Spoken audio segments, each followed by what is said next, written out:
Okay. Around the record. All right, good evening, ladies and gentlemen. This is a regularly scheduled meeting of the Montclair Planning Board. Notice of this meeting is published in the local papers and also posted in the lobby of this building. We are being broadcast live on Channel 34 and streamed live on montclair.peg.tv.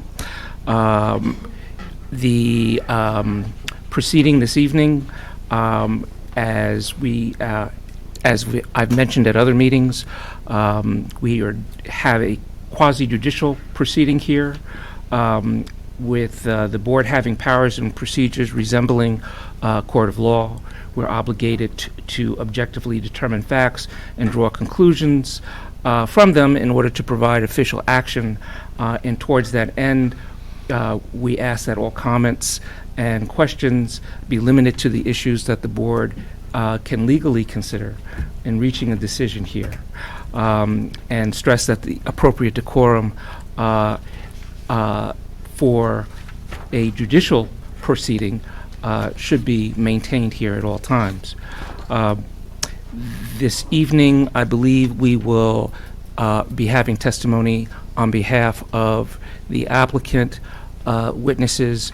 If the applicant concludes presenting all of their testimony and evidence to the board, we can then move on to have presentations by objectors who have indicated that they would like to be heard.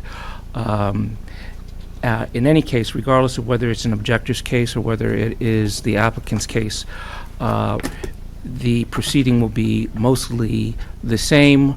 The testimony will be received by the planning board. We will have the opportunity as a board to cross-examine the witness who testifies, and when the planning board has asked its questions, then members of the public will be afforded the opportunity to ask questions of the witness. And at that time, we mean that the questions that can be asked of the witness at that time concern that witness's testimony this evening.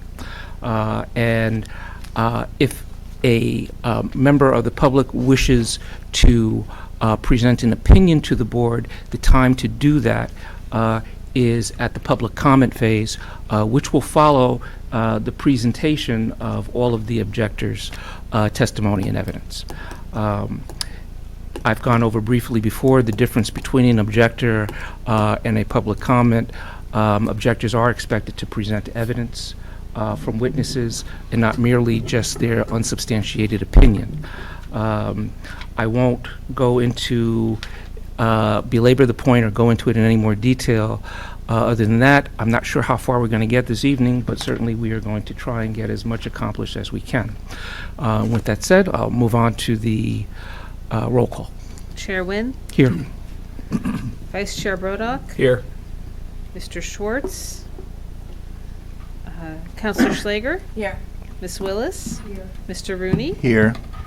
Mr. Ian Wally's excused. Ms. Lockman? Here. Mr. Barr? Still here. Mr. Gilmer is excused. Okay.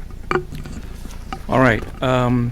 We are next going to move to our, we have a proposed calendar for the 2019 calendar year, calendar of our meetings. Janice? The one change I made to the calendar from the last one you saw was for the month of April. Our normal meeting would be April 22nd, but evidently that's during spring break for our school district. So I changed it to April 29th. The downside is we'll meet 2 weeks in a row, April 29th and May 6th. God knows we never do that.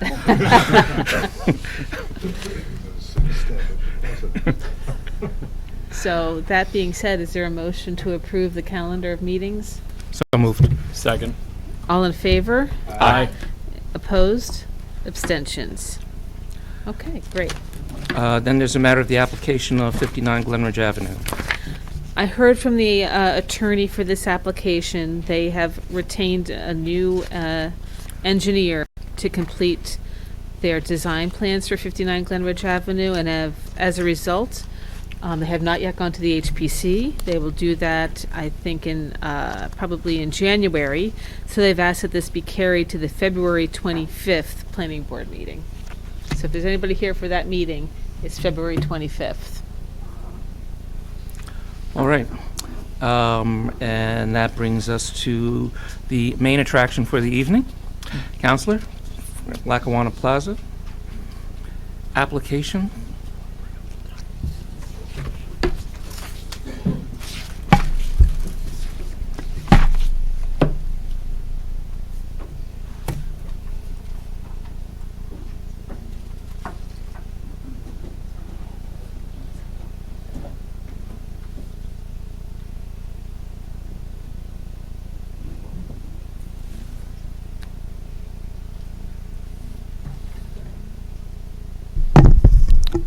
Thank you, Mr. Chairman, and good evening again, members of the board. My name is, again, Tom Troutner from the law firm of Chiesa, Shenny, and Nugent Tomasi on behalf of the applicant. And in continuation of our presentation, we have three witnesses for you this evening.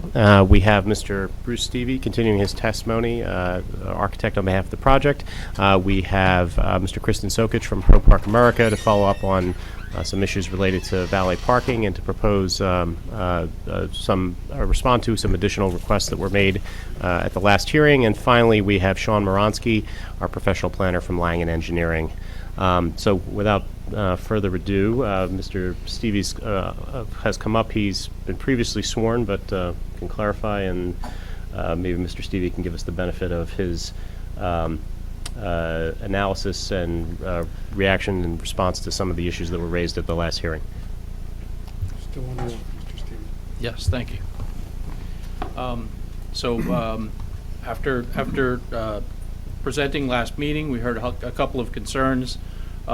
This meeting, I have three brief exhibits to present to you. We did not have a chance to submit them before the meeting because of the short time frame. However, we will do so after this meeting and after this presentation.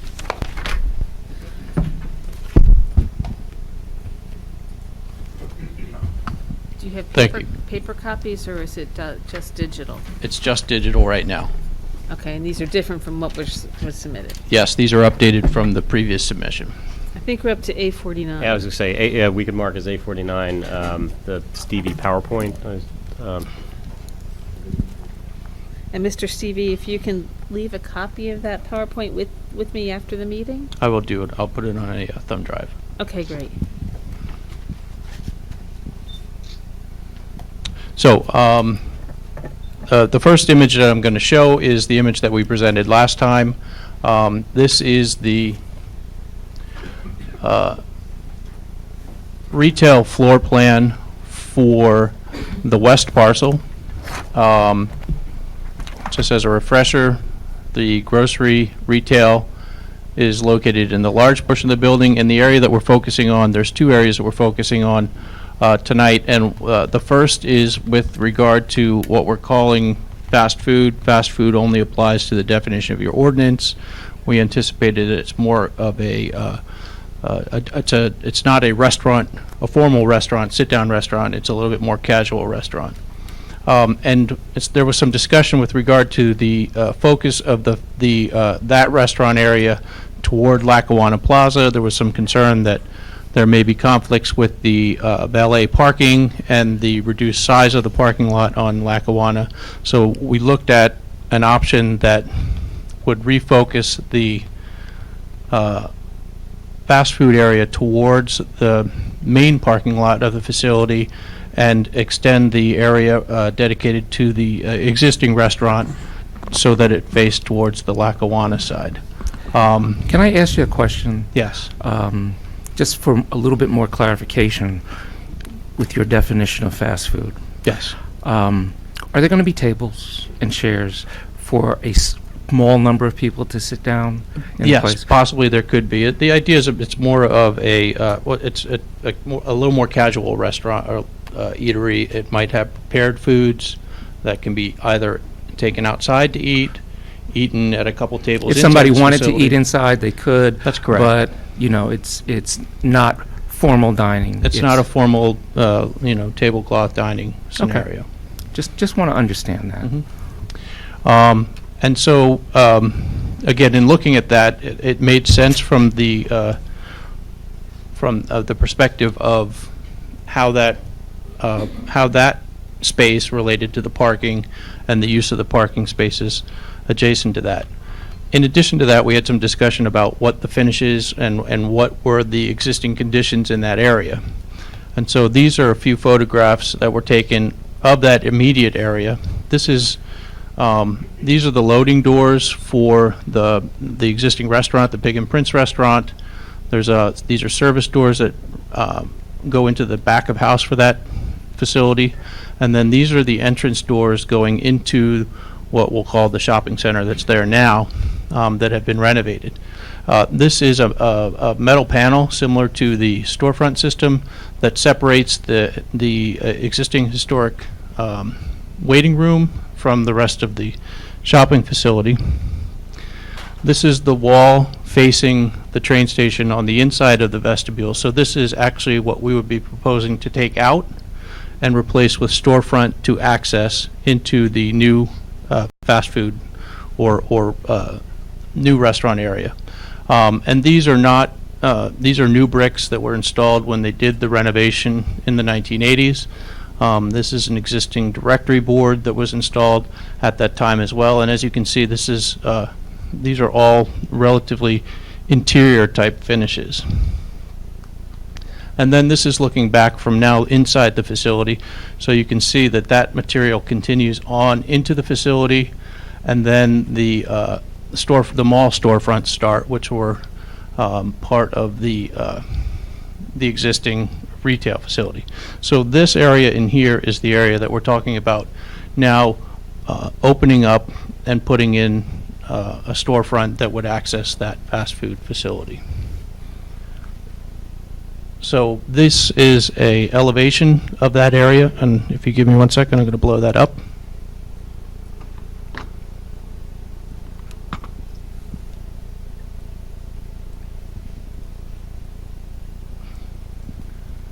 So here again, on top is the image that we presented to you last time, and in that one we anticipated carrying materials that were similar to the existing waiting room or train station building, and transitioning to the new architectural facade of the retail component to the north.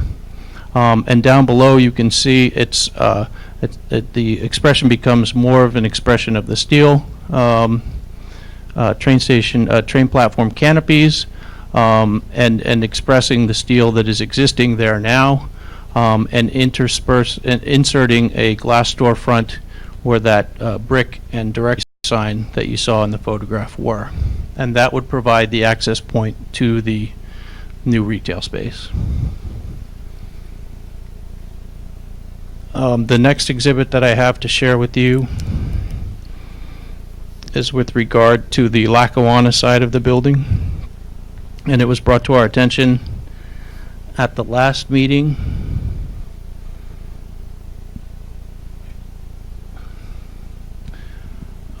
that when we showed our elevation at the north end of what we'll call the concourse, or the covered walkway that connects the office building to the train station building, that we had omitted a piece of the historic fabric.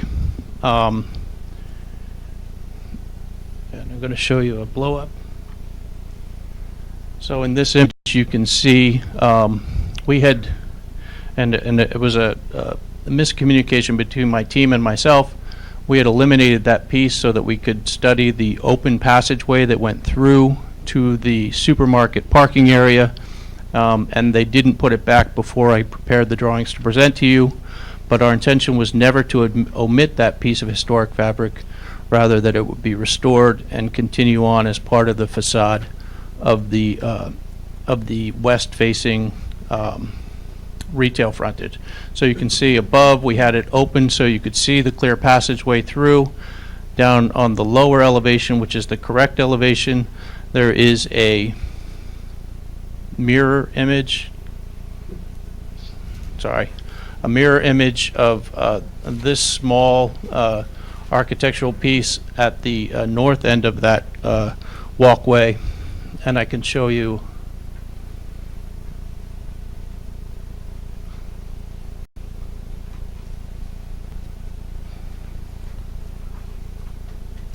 This is a photograph of that existing condition, and it appears to be either a bellman's booth, or maybe it was a baggage claim booth or something like that in the past. And again, so what we're proposing to do is restore this as part of the project renovations.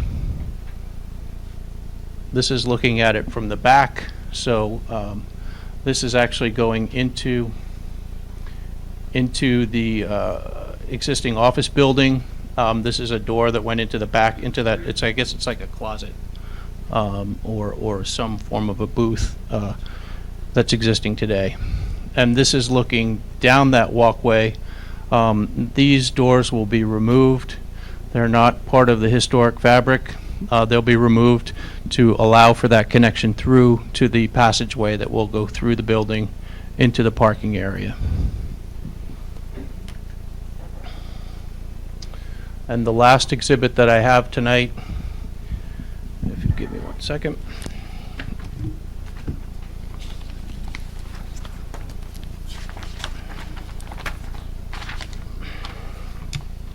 There was some request for us to identify the areas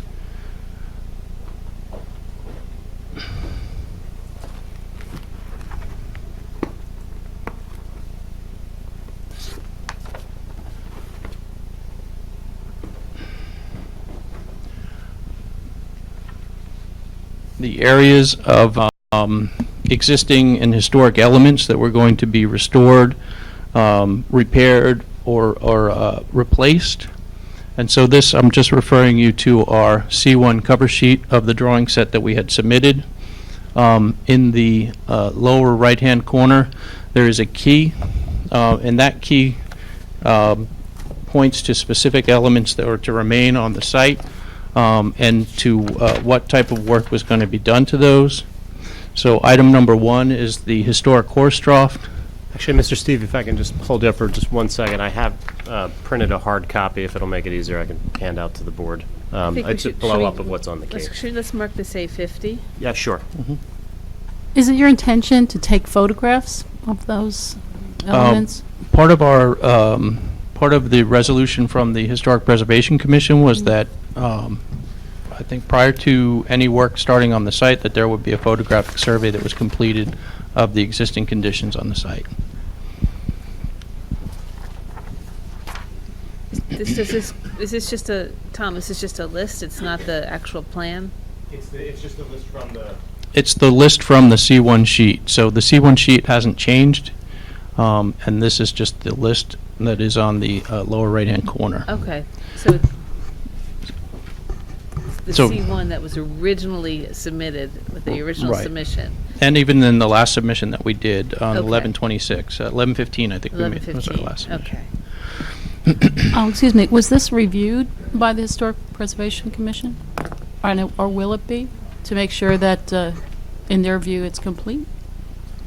This is the part of the package that we've submitted, and again, it's been part of the package that we've submitted all along. No, but this is the first time we're getting the actual, No, this features. is, so this is just a copy of the text that's actually on the plans. The plans were submitted oh, to the plans the actually HB. have this. Yeah, Oh, yeah, okay, yeah. sorry. Yeah. I'm sorry, I should have clarified. Yeah, well, I printed it out to basically make it easier to read in this context. So the first item on the list is the horse trough. The horse trough is currently located in this location. It is being relocated to the pedestrian plaza space, and it is identified as being restored and relocated on the site. The second item is the existing stair tower. The existing stair connects between the parking area and Grove Street. In fact, it actually goes a little higher than Grove Street currently, so we're proposing to reconstruct that stair, use as much of the historic fabric as we can in the reconstruction of the stair, and to use these, again, what we'll do is document the stair before any removal is done, and then replicate whatever we can't use in kind.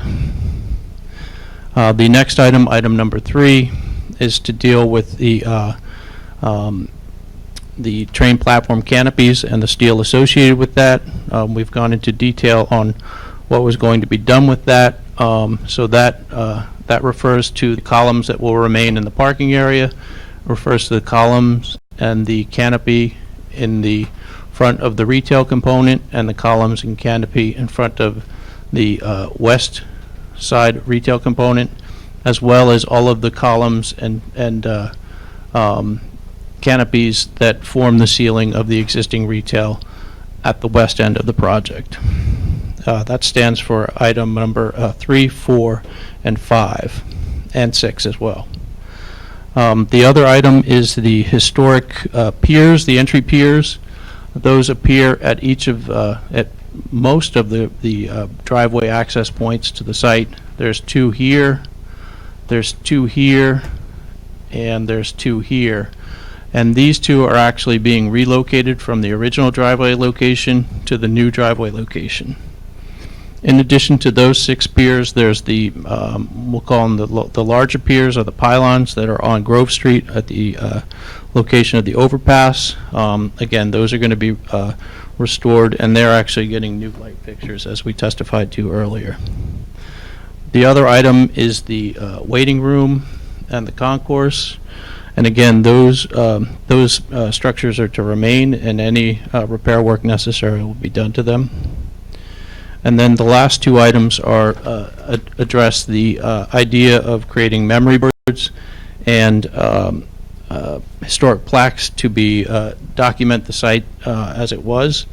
And they're going to be located in the public plaza portion of the project, and then the pedestrian connection, which we testified to in the past. Those are the exhibits that I have for presentation tonight. Okay. No further questions, although certainly if the board has questions. Questions from the board? Sure. On the first item that you showed when you were showing the new doorway for the fast food or fast casual restaurant, it looked like there was a chimney in the second elevation, but not in the first. That's correct. Let me just get to that.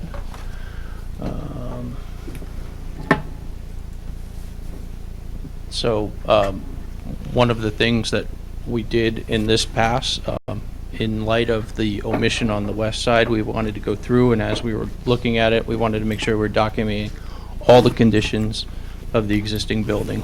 And there was a chimney that exists on the waiting room.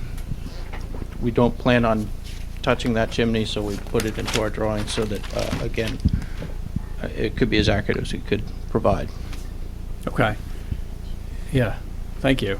And on the second thing you showed us about the passageway and the historical, or however you phrased it, architectural fabric that's existing, can you just explain a little bit where the passageway is in relation to the photo that you showed from the exterior? Yes.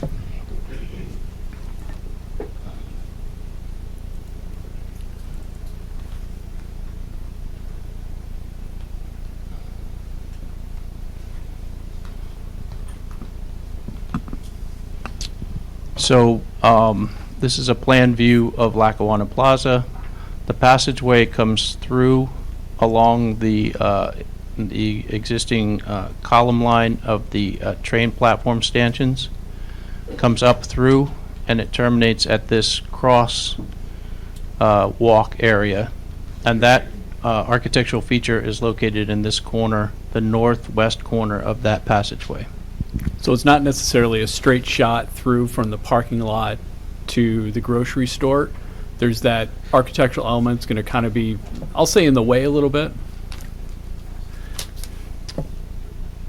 It'll be very visible. I mean, this entire Yeah, walkway is open. I'm just trying to make sure I've got it visualized in my head. I'm not saying that there's an issue with it. I'm trying Yes, to just make this sure I architectural understand. feature is at the head of the pedestrian pathway. Okay. Thanks. Pedestrian pathway terminates at the concourse. That's That correct. goes, And then turns and then down. that architectural feature is not as wide as the path. That's correct. It's a But little bit narrower. If you're looking straight on, it's going to block more than half of your view of it. So Okay. people coming through it would have to kind of walk, zigzag a little Yeah, around it. Yeah. Okay. Just to make sure that's what I was seeing. Can you locate for me where the chimney is? I can. The on chimney plan. is actually in the part of the waiting room. There's a portion of the waiting room that has a higher ceiling, Uh-huh. and it's actually attached to the corner of that. Okay. And again, it exists. It's not something that we're adding. Right, right. Is there, you showed a picture of the storefront existing. It looked like it came out 30 inches or so, something like that. Do you The know what's photograph? behind it?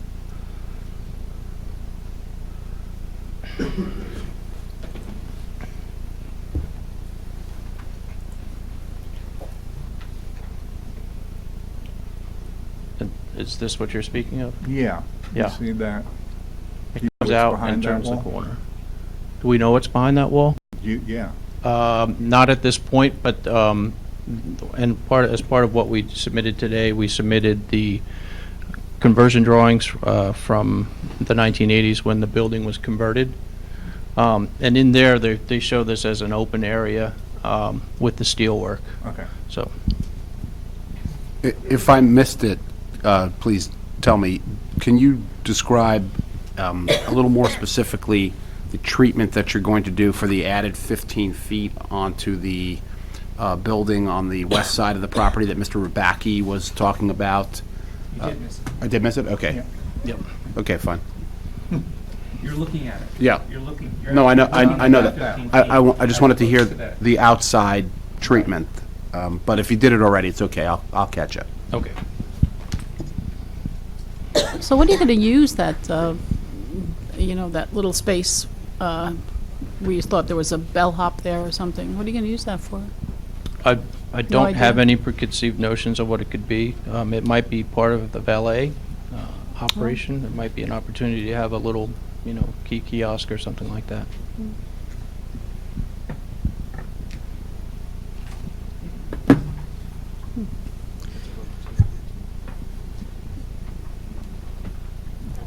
I have another question for you. So, last time we met, Kathleen Bennett, the head of the Historic Preservation Commission, mentioned that the grade as you go into the shopping area is much lower than the parking lot. I don't really see that there. Is that where she was talking about? And she was concerned about the grade. There is a grade transition that Yeah. happens in further, closer to the path mark. Oh, that's, yeah, Right. you're right. And Yeah, yeah. again, that So you're that gonna- was, that's not an item I can address, but Mhm. the engineer testified that the entire lot would be Will be- regraded as part of be this. flattened. Oh, Yeah. okay.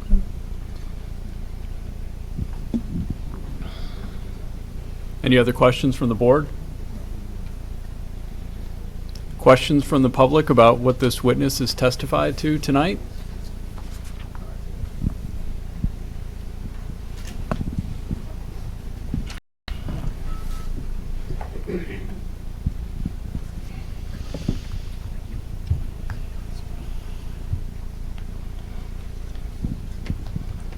Do I need to introduce myself? Yes, please. David Greenbaum, 91 Lloyd Road, Montclair. Mr. Stevie, what is the width of the passageway and the total length of the covered portion of the passageway?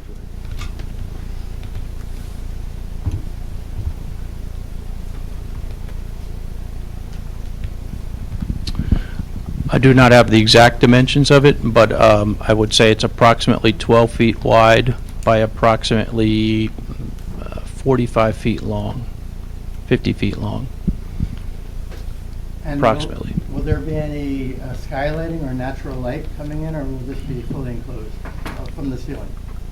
This is going to be a continuation of the canopy that runs along the face of the retail facade. Or will light penetrate from above, or will this be enclosed? There's no anticipation of light penetrating from above. And how do you envision that particular point of traffic circulation being used? I mean, do you anticipate shoppers bringing their carts through that alleyway to their cars? How is that integrated with the overall circulation? I believe that it's more of a pedestrian circulation space. It's for people that are arriving to the site from the west, that would come down Lackawanna Plaza. They would walk through the site and then come down to the retail component from that end. Anybody who also might park here would have the ability to walk through there to get to the retail. Or if anybody was coming to go to the doctor's or the office building, they would take advantage of the valet system, and then they may also walk down and use the retail. Do you anticipate, or is it anticipated that people who are traveling to shop at the grocery would be parking on the Lackawanna Plaza side and using that as a means of accessing the supermarket? No, we anticipate people that would be coming to shop at the shopping center would be parking in the lot. Would there be any restriction for a visitor who is parking in that particular lot? Presently, the way it's configured, there's actually restricted parking in that area, so it's quite clear from a traffic point of view that it's not available. But will this be clearly marked or made unavailable to people who would be going to the grocery store? We have a parking consultant that is going to be speaking tonight, so perhaps they can address that. Are you absolutely committed at this time to placing the horse trough in that particular location, or are you open to other possibilities? I mean, it's been, I think, visited a number of times, so I don't want to speak for Mrs. Stevie, but I mean, I think we're pretty far in terms of this is, what we're proposing. Do you think in any way the horse trough in that particular location might in some way obstruct either pedestrian traffic and or sight lines to what was, the overall site? No, I think that it's actually in a good location from a pedestrian traffic perspective, being that it's going to have a water feature, that it's going to have integrated historical plaques or signage. I think that that'll be helpful. And it's also in a place or a location that I think that people can gather around it and enjoy it. Thank you. I just have another question, if I may. Have you investigated at all what's underneath some of those drop ceilings? Are there any features of interest that you would be keeping, or do you know? We haven't done any demolition in the building. You haven't just poked your head up, moving one of them to see what's up there? No, huh? I have not done that. I mean, if there were, some, I don't know if anybody knows if there's any nice vaulted ceilings or anything that we'd want to keep, or... Exactly where are you talking about? Well, the area kind of around where the Pig and Prince is, that seems to be the more historic. Well, there's the Pig and Prince, and then there's the waiting room. Okay, so and we when know from the original configuration that outside of the waiting room were the train sheds and the concourse, so that was like open area space. So we know that there would be nothing of interest? Well, we know from the original pictures of the area that the only really enclosed areas on the site was the waiting room area. And it appears that, from looking at the drawings from 88, that the concourse was in fact, the original concourse was incorporated into that, and that's the one that goes along the Lackawanna Plaza.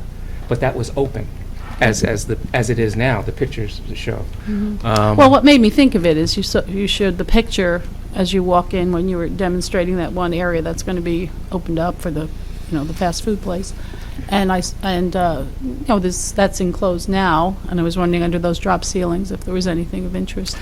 I think that the construction You don't think drawings so? from Okay. there, I think they show, and that we've got them now and looking at them, and I've just kind of like breezed through them. They're online right now, and I've been looking at a hard copy, and I think, I won't swear to it at this point, but I'm pretty sure that area was open area space, and it wasn't enclosed, and was basically, the train shed structures, steel, and it wasn't like there would be any vaulted ceilings or anything like that in there. All the nice ceilings were in the train station, I think. I do have one other question. Mr. Stephen, I was looking at the elevation where you showed the passageway. The roof line where I presume you're going to have signage possibly facing the, we'll call it the grocery parking lot. What will the backside of that look like? The backside will be a finished parapet. It'll probably be a waterproof material, but it's quite far away from everything over here. And again, the only way you see it in our drawing is you just see the outline of it, Right. because we're looking at it in a straight-on elevation. So will people, say, across the street from, across Lackawanna Plaza be able to see it? No, I think maybe if you were up in the office building looking down, you might see it, but I don't think you'll see it from the street elevation. Okay, thank you. Can you go back to the elevation of the new proposed entrance? And can you blow it up, just the new proposal as big as you can? Okay, that's good. I'm sorry. That was good. We'll get you back there. Here we go. Okay. Now, I see a line above the area where the train sheds are incorporated. That line that goes. This one? What is that line? That's the green tile barrel vaulted roof on the other side. Okay. That's the back of that parapet. All right. So is there going to be any kind of parapet between the original train station and the new parapet that you're creating? Or There isn't one now, and I think that was one of the issues that was raised by, and I believe it was Mr. Rabacki that raised it, was understanding what was happening in this location.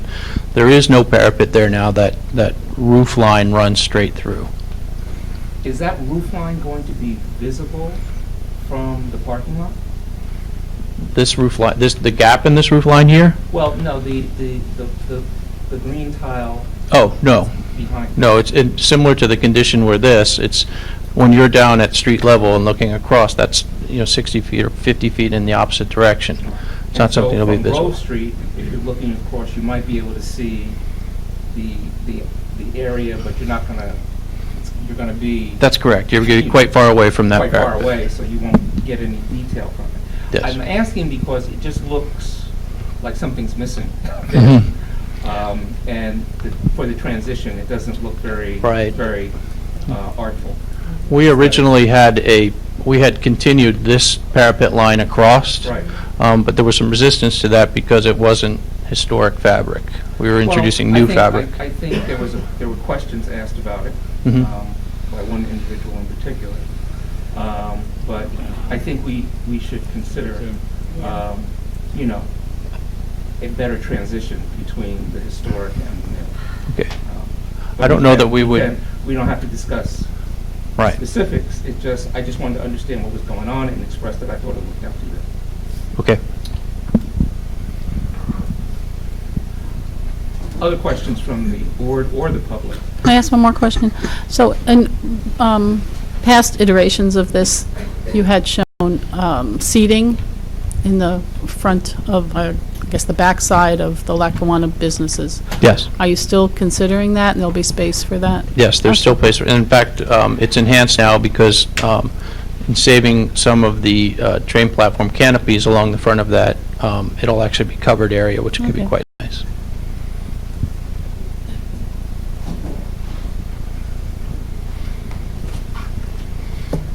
Adam Baker, 38 Christopher Street. I had a question.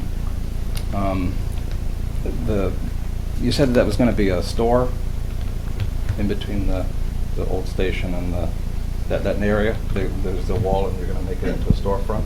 Yes.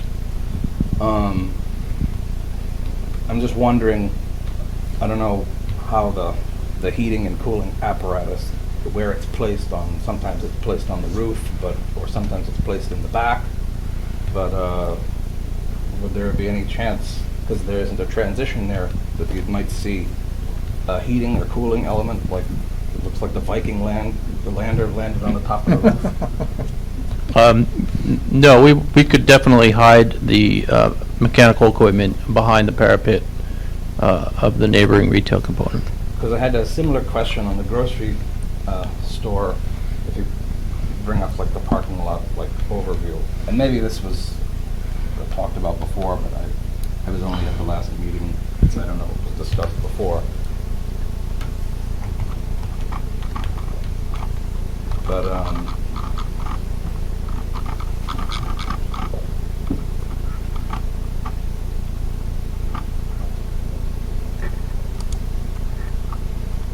yeah, is that area flat where it says grocery? No. We presented a whole series Oh, of okay. plans. There's a roof form on there, and there's So screening. it's not going to look like this, like a spaceship that's landed on the top. There's like sufficient height on the sides to hide all that equipment That's correct. even from, well, I might see it from like Glen Ridge Avenue. Yeah, there's a whole series of details on the drawings that show the roofscape and the mechanical screening on that roof. Okay, great. Thank you.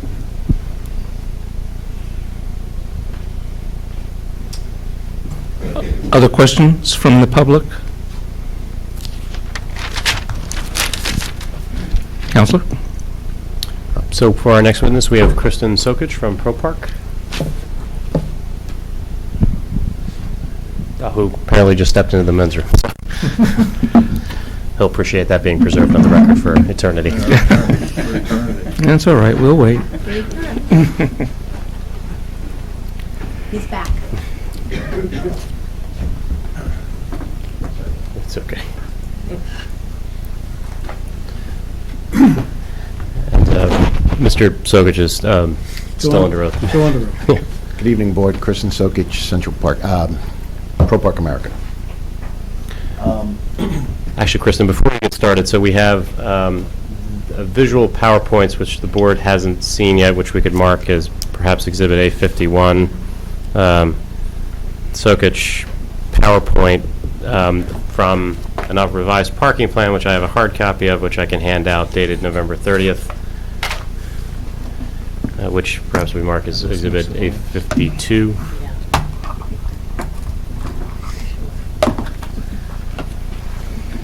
Which is A52? That, The updated parking plan, oh, okay. dated November 30th. So 51 is the PowerPoint? Yeah. Is this? Okay. This is A52.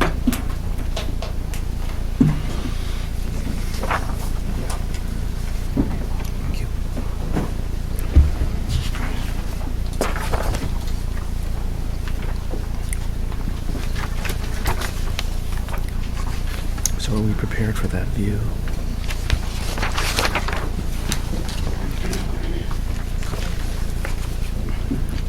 So, Mr. Sokich, if you could kindly, I guess, give the board an overview of some things that you suggested at the last hearing you were going to address, think about, and then now here we're coming back and, I guess, talk about it in terms of your PowerPoint, and then you could just sort of indicate to the board how that reflected in an update to your parking plan. Sure. So at our last meeting last week, some current concern was brought up about the density of the valet over at the Lackawanna lot. And at that time, I had brought up that we could handle it differently, and the board was open to it, and I was asked to revise the plan. Subsequently, I had a conference call with Carl Pinky from Langen Engineering, in addition to Jerry Giosa, the town's consultant, in regards to the revised plan, sent them a draft. They reviewed it. We had a phone call. Jerry had a couple of things that he thought would make the plan better that we incorporated, specifically a contingency plan that's included in the narrative. But overall, we all agreed that this plan works, and what you see on the screen right now is the Lackawanna lot, how it would look at a peak period during the day.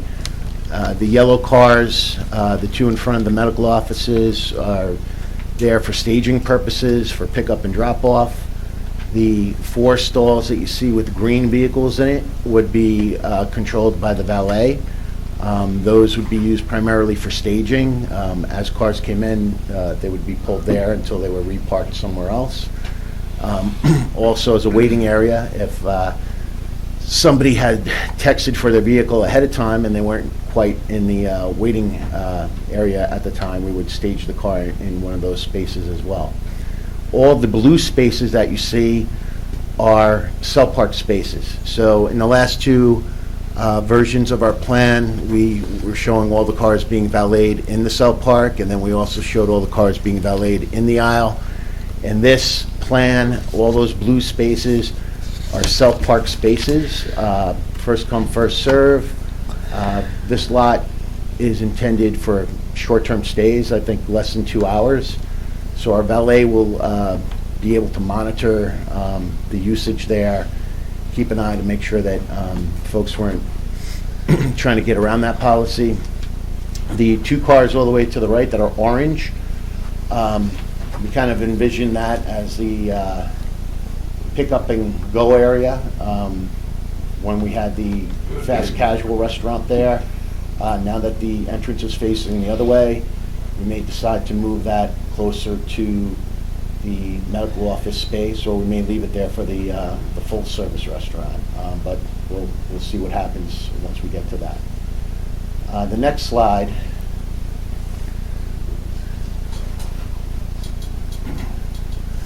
This next slide is a 3-in-1, basically showing you at the top.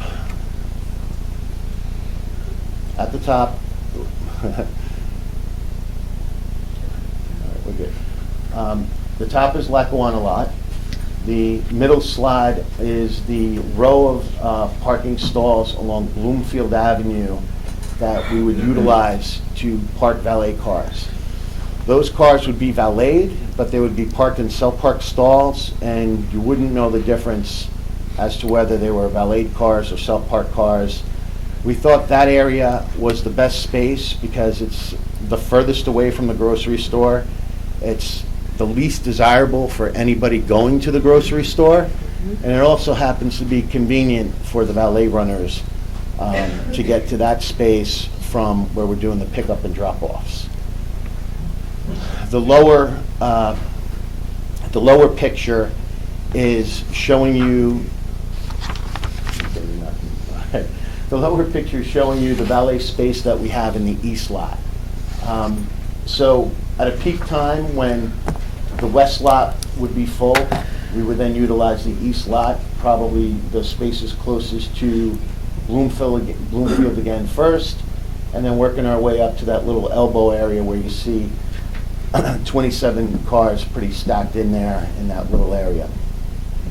Now, these three scenarios, it's actually one scenario showing you the various parking for non-peak valet. Non-peak valet, from experience, is going to be 90% of the time, 11 months out of the year.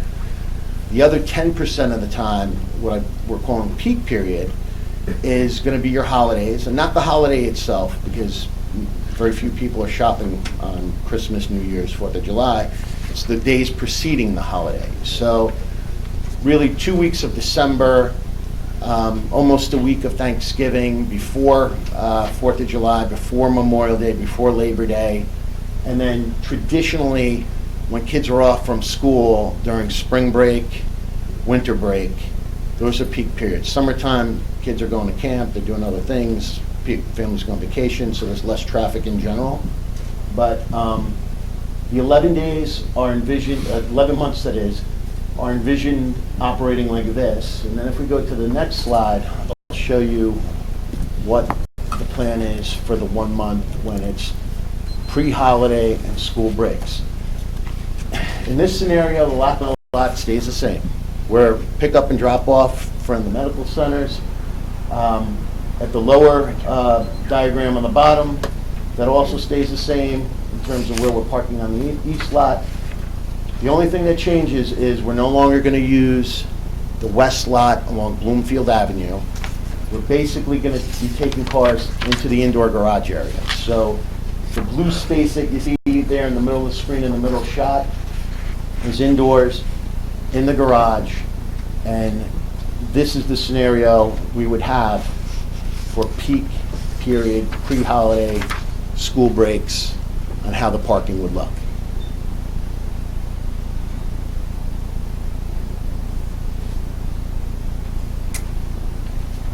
Any questions?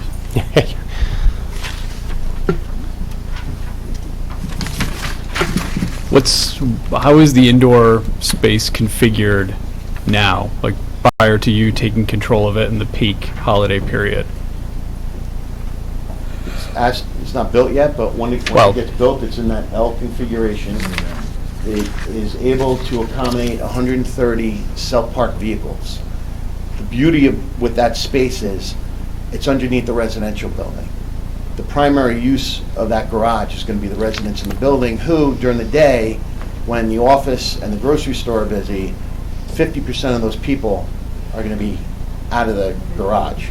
So there's going to be excess inventory in there, more than we actually need for us to park cars in that space. So it's not only going to be where the blue is shown in that middle photo, it could be anywhere in the interior.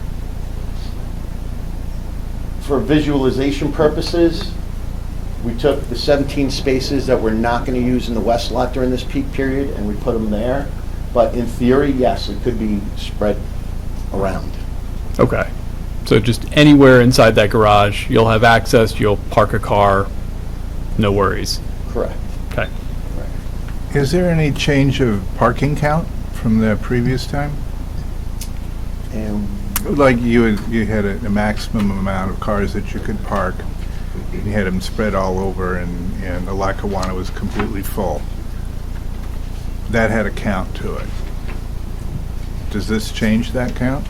no, it does not. Okay. Other questions from the public? From the board? Well, I guess, I know you're not traffics, right? You're just parking. Langen has a traffic person, right? So it strikes me with the Lackawanna lot, with this valet parking, that there'll be a lot of activity in peak periods when they'll be making a right out of the lot and then trying to go back to the east parking lot or the indoor lot or whatever. And that is Glen Ridge Avenue, where you're going to have the loading dock there and you have the post office there. And if you think about, you're telling me that peak period for this lot being full up is, say, around Christmas, right? Yeah. So that's also peak period for the shopping, holiday shopping, and for the post office. So you're going to have a lot of activity. Have anybody studied that? So, Mr. Penke, I believe, testified at the prior hearing. He didn't frame it quite the way that you just framed it with the post office, obviously Yeah. being similar sort of around the holidays, but his testimony was that there would be no meaningful increase in circulation as a result of the valet operation as proposed, whether in the peak or non-peak condition. Well, the other parking situation, you had whatever, 51 cars parked in that lot without the valet going back and forth. How could there not be any change in the traffic stream? So in the prior testimony, there was still the potential, and I believe he actually testified this after we agreed on that we would not be putting as many cars to stage in the Lackawanna lot, and instead would be moving them to the east lot. That moving those cars to the east lot as opposed to putting them in the valet lot, again, still wouldn't increase the But the has he circulation. looked at that? I mean, he's just stating that. I mean, You know, his- but this was kind of off the cuff. We were saying, don't put 51 cars there. So did he actually, test the numbers? I didn't see anything in the traffic study that showed the activity going from this lot down to the east lot. My understanding is yes. Yeah?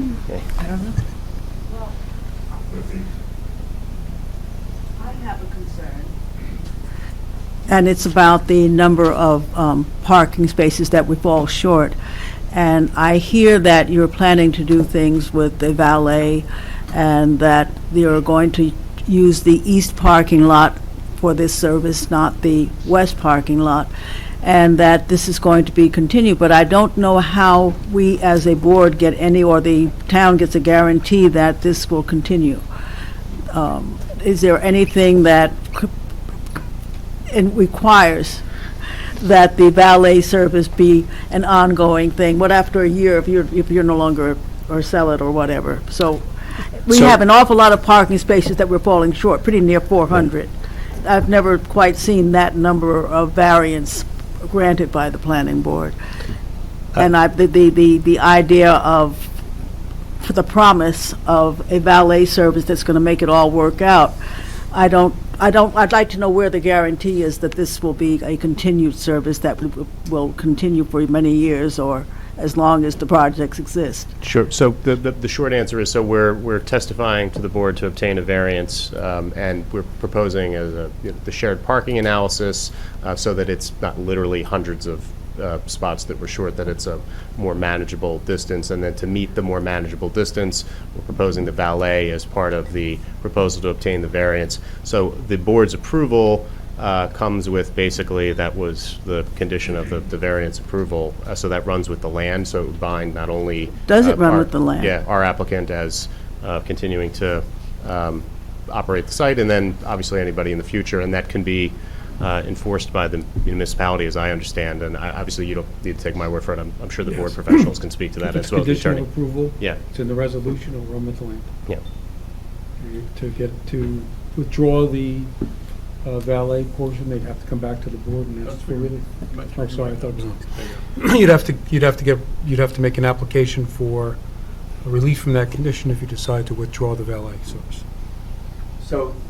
So the wording, because we're in the macro level here again, effectively dealing with issues that Mr. Greenbaum brought up last week. What you're essentially saying is that if we word the condition of approval to integrate the shared parking and valet accordingly, that the failure to provide that effectively down the road would be a violation of the condition, and therefore the town could enforce that. What would be the remedy for the town in that matter? Let's say another supermarket chain takes over, or you fold as a developer, or somebody else, you sell off your rights. What's the town's remedy to accommodate the potentially 400 spot variance for enforcement? Again, my understanding, the board's attorney can instruct on this too. Actually, maybe I'll let him speak It first. could be withholding of certificates of occupancy. It could be fining. It could eventually be shut down of the operation.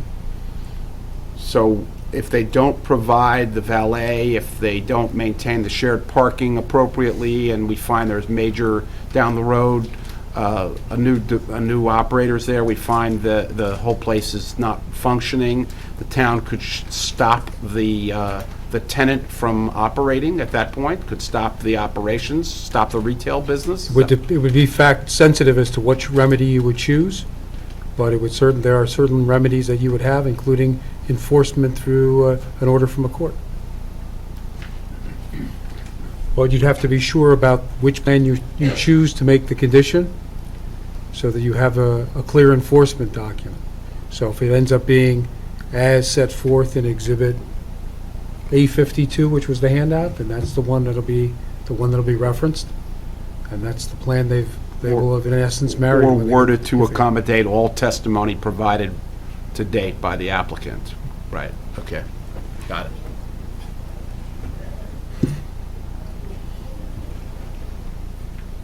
That answer your question, Carol? I think it does. Other questions from the board? Questions from the public?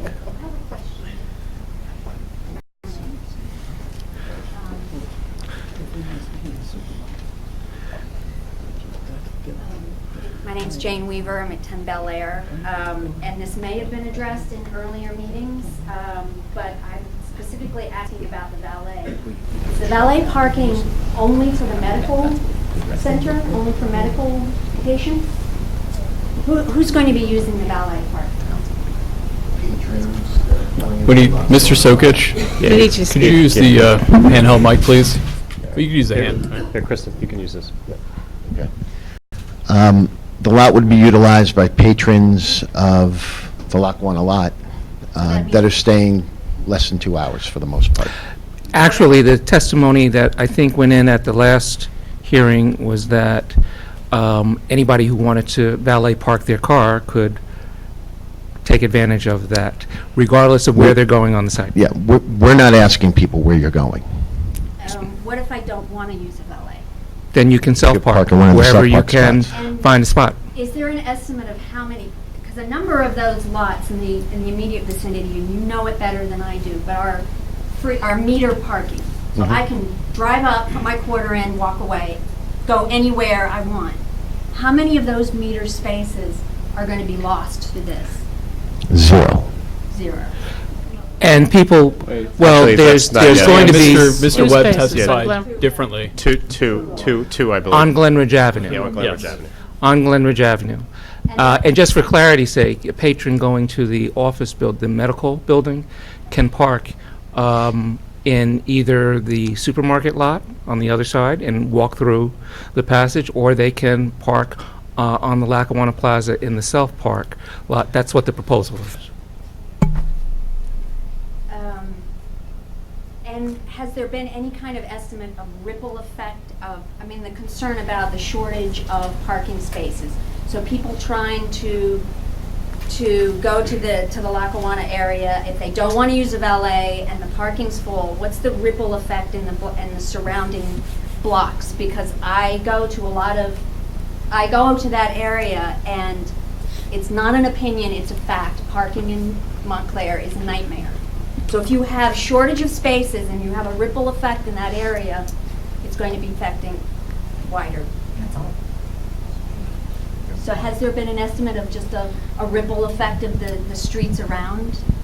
So the parking plan's been put in place to accommodate the uses of Lackawanna Plaza. I can't speak to outside uses, but this plan should meet all the requirements for this property.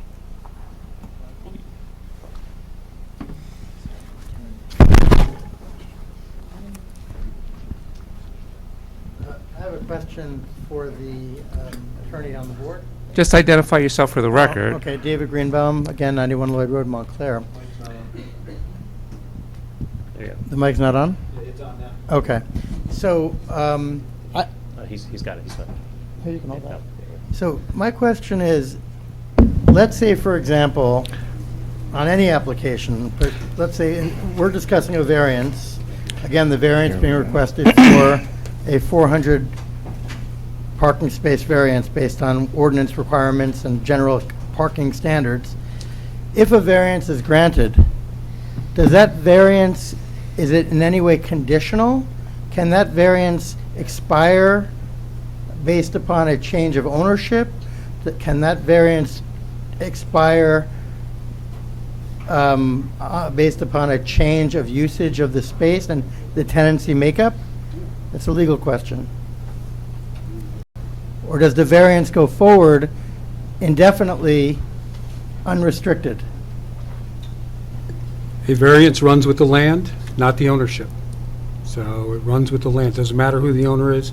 In terms of change of tenancy or occupancy or use, that's kind of fact sensitive. It depends what's approved as part of this application and what other uses may be permitted in the area and what the basis of the variances were when they were granted.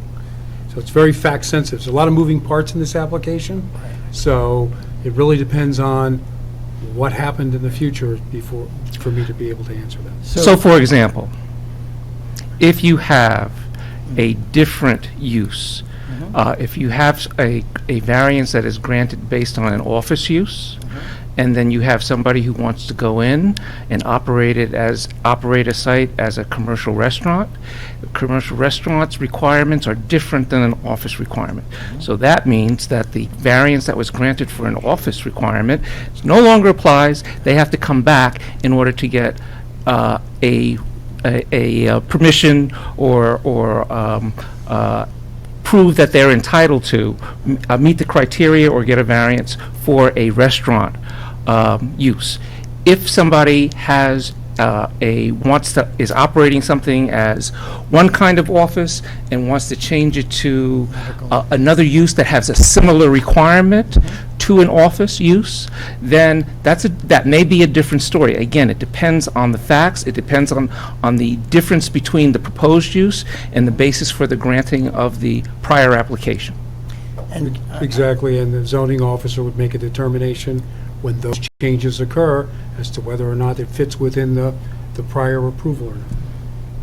Which the person would need in order to get, they'd have to have that review in order to get a certificate of occupancy for a new business. So I think I understand that essentially, number one, the variance travels forward regardless of ownership, and only upon change of use based on classification does one revisit the viability of the variance? Right, as long as it's operating as a supermarket in a medical office building, and the variance applies, and it would continue regardless of ownership.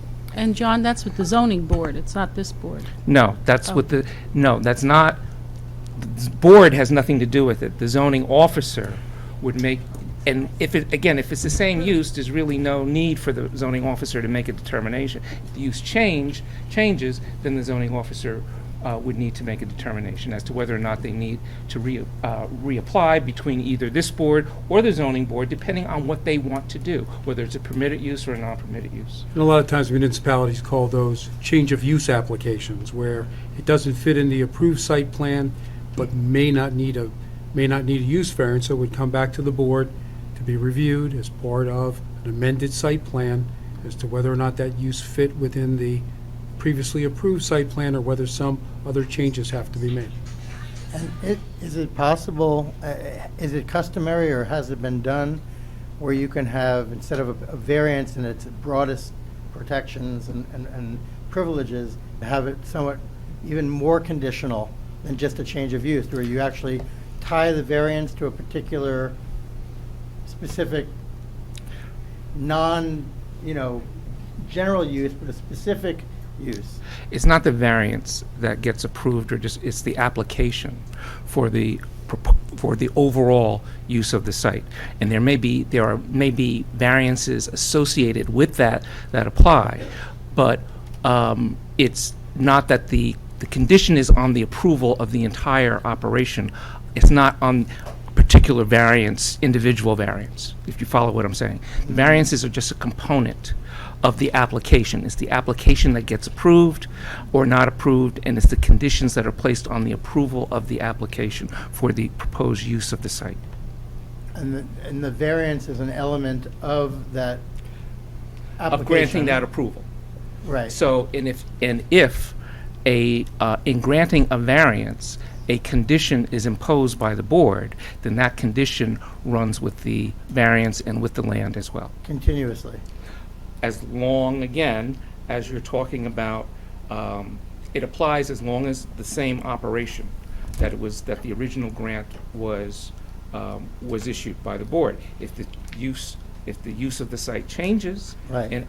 then you may have to come back.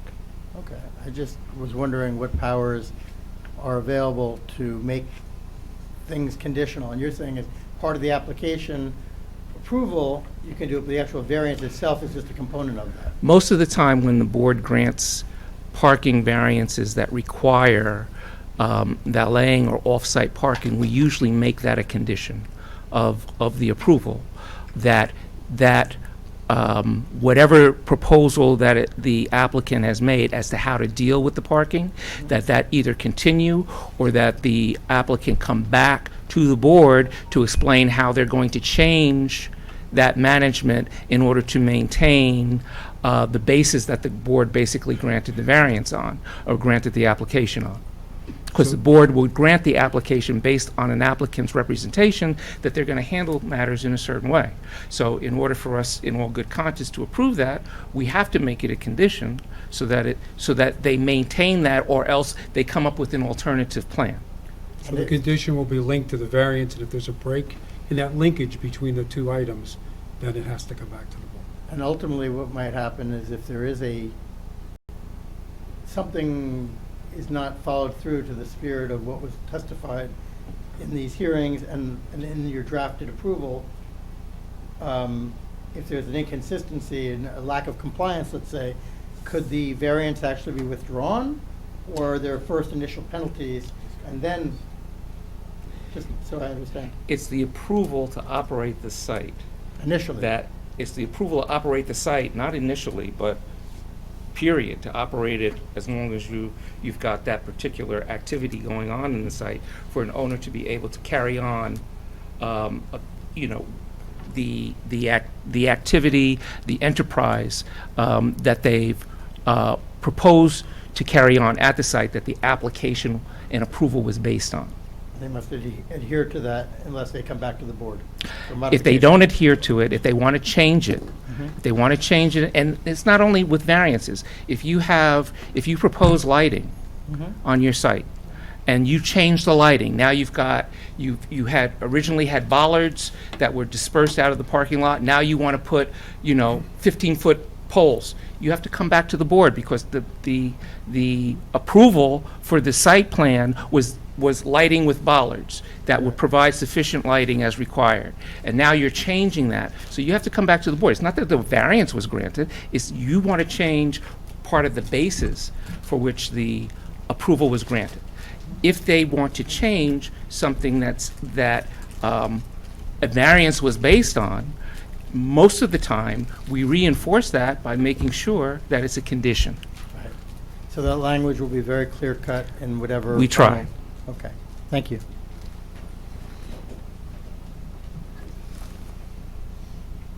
Priscilla Eshelman, 50 Label Street, Montclair. Can you please point out where the entrance is to the east lot that would be used by the valet? Yes. Thanks. Really depends where they're going. So if they're going closer You to said the... you're valets, so you must have an idea. Who's got the pointer? Depends where they're going. So if they're taking a car to the Bloomfield side, they would come off of Bloomfield. If they're going to that elbow area, they would come off of Glenridge. Talk about the second picture. I'm Do talking I about, try and use the pointer? Or go up and, actually, if they're going here, they're coming in off of Bloomfield. If they're going here, they're coming in off of Glenridge.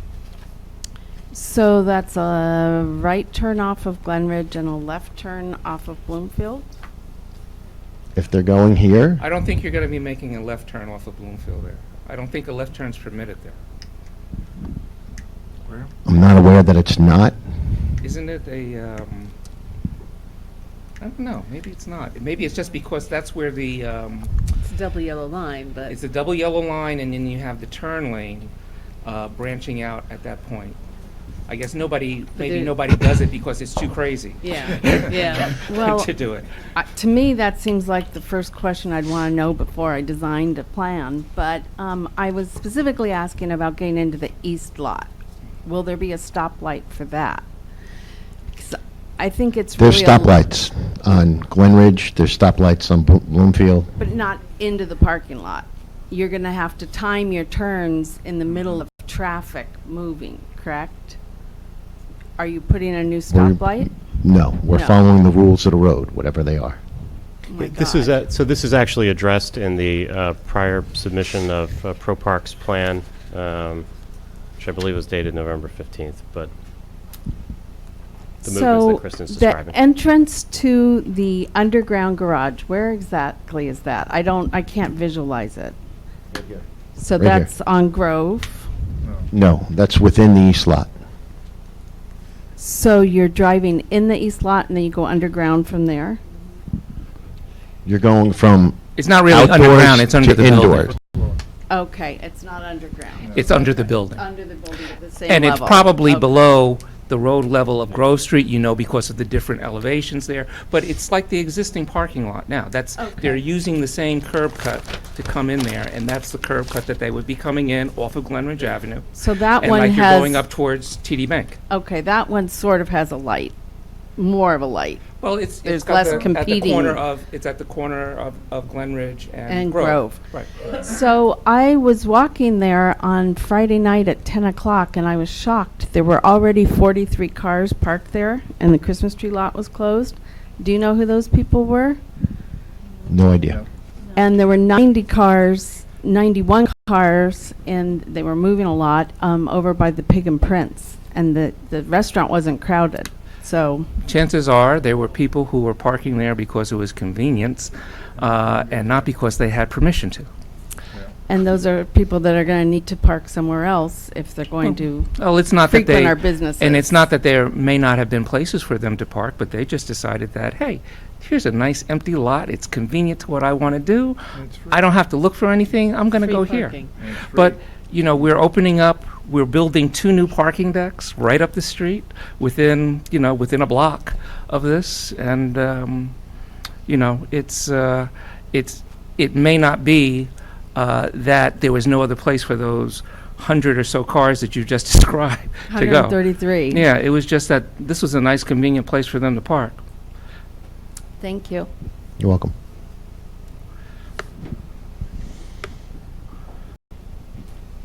Other questions from the public?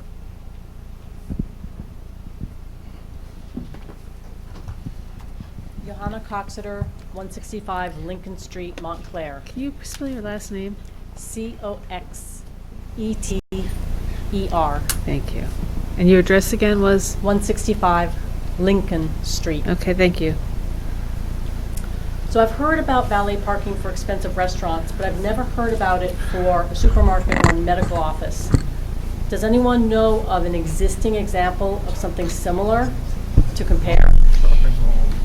The Mountainside Hospital, the new building that's being built across from Mountainside Hospital, they're going to have valet parking. So that's for medical. Mm-hmm. They already have it. They already have it at the hospital, but they will have it again across from it, which is a brand-new building that should be done. In fact, within a many year. hospitals and medical center, not only Yeah. here in New St. Jersey, but St. Barnabas has it. yeah. What about supermarkets? Has it ever existed for a supermarket? It's never existed, well, I don't, no, I take that know. back. I take that back maybe not in New Jersey. I've seen it in other states where there've been multiple use areas, but valet parking, again, is really intended to address the parking issue at the medical office building, because that building, the way that it's situated, is not conveniently located to the bulk of the parking that's on these two sites. So the way that the applicant is proposing to deal with that is so that people are have a convenient alternative, have a convenient way to get their car parked. All they got to do is pull up, and the valet will take over. They're not foreclosing people going to the supermarket from using the valet parking if they want to.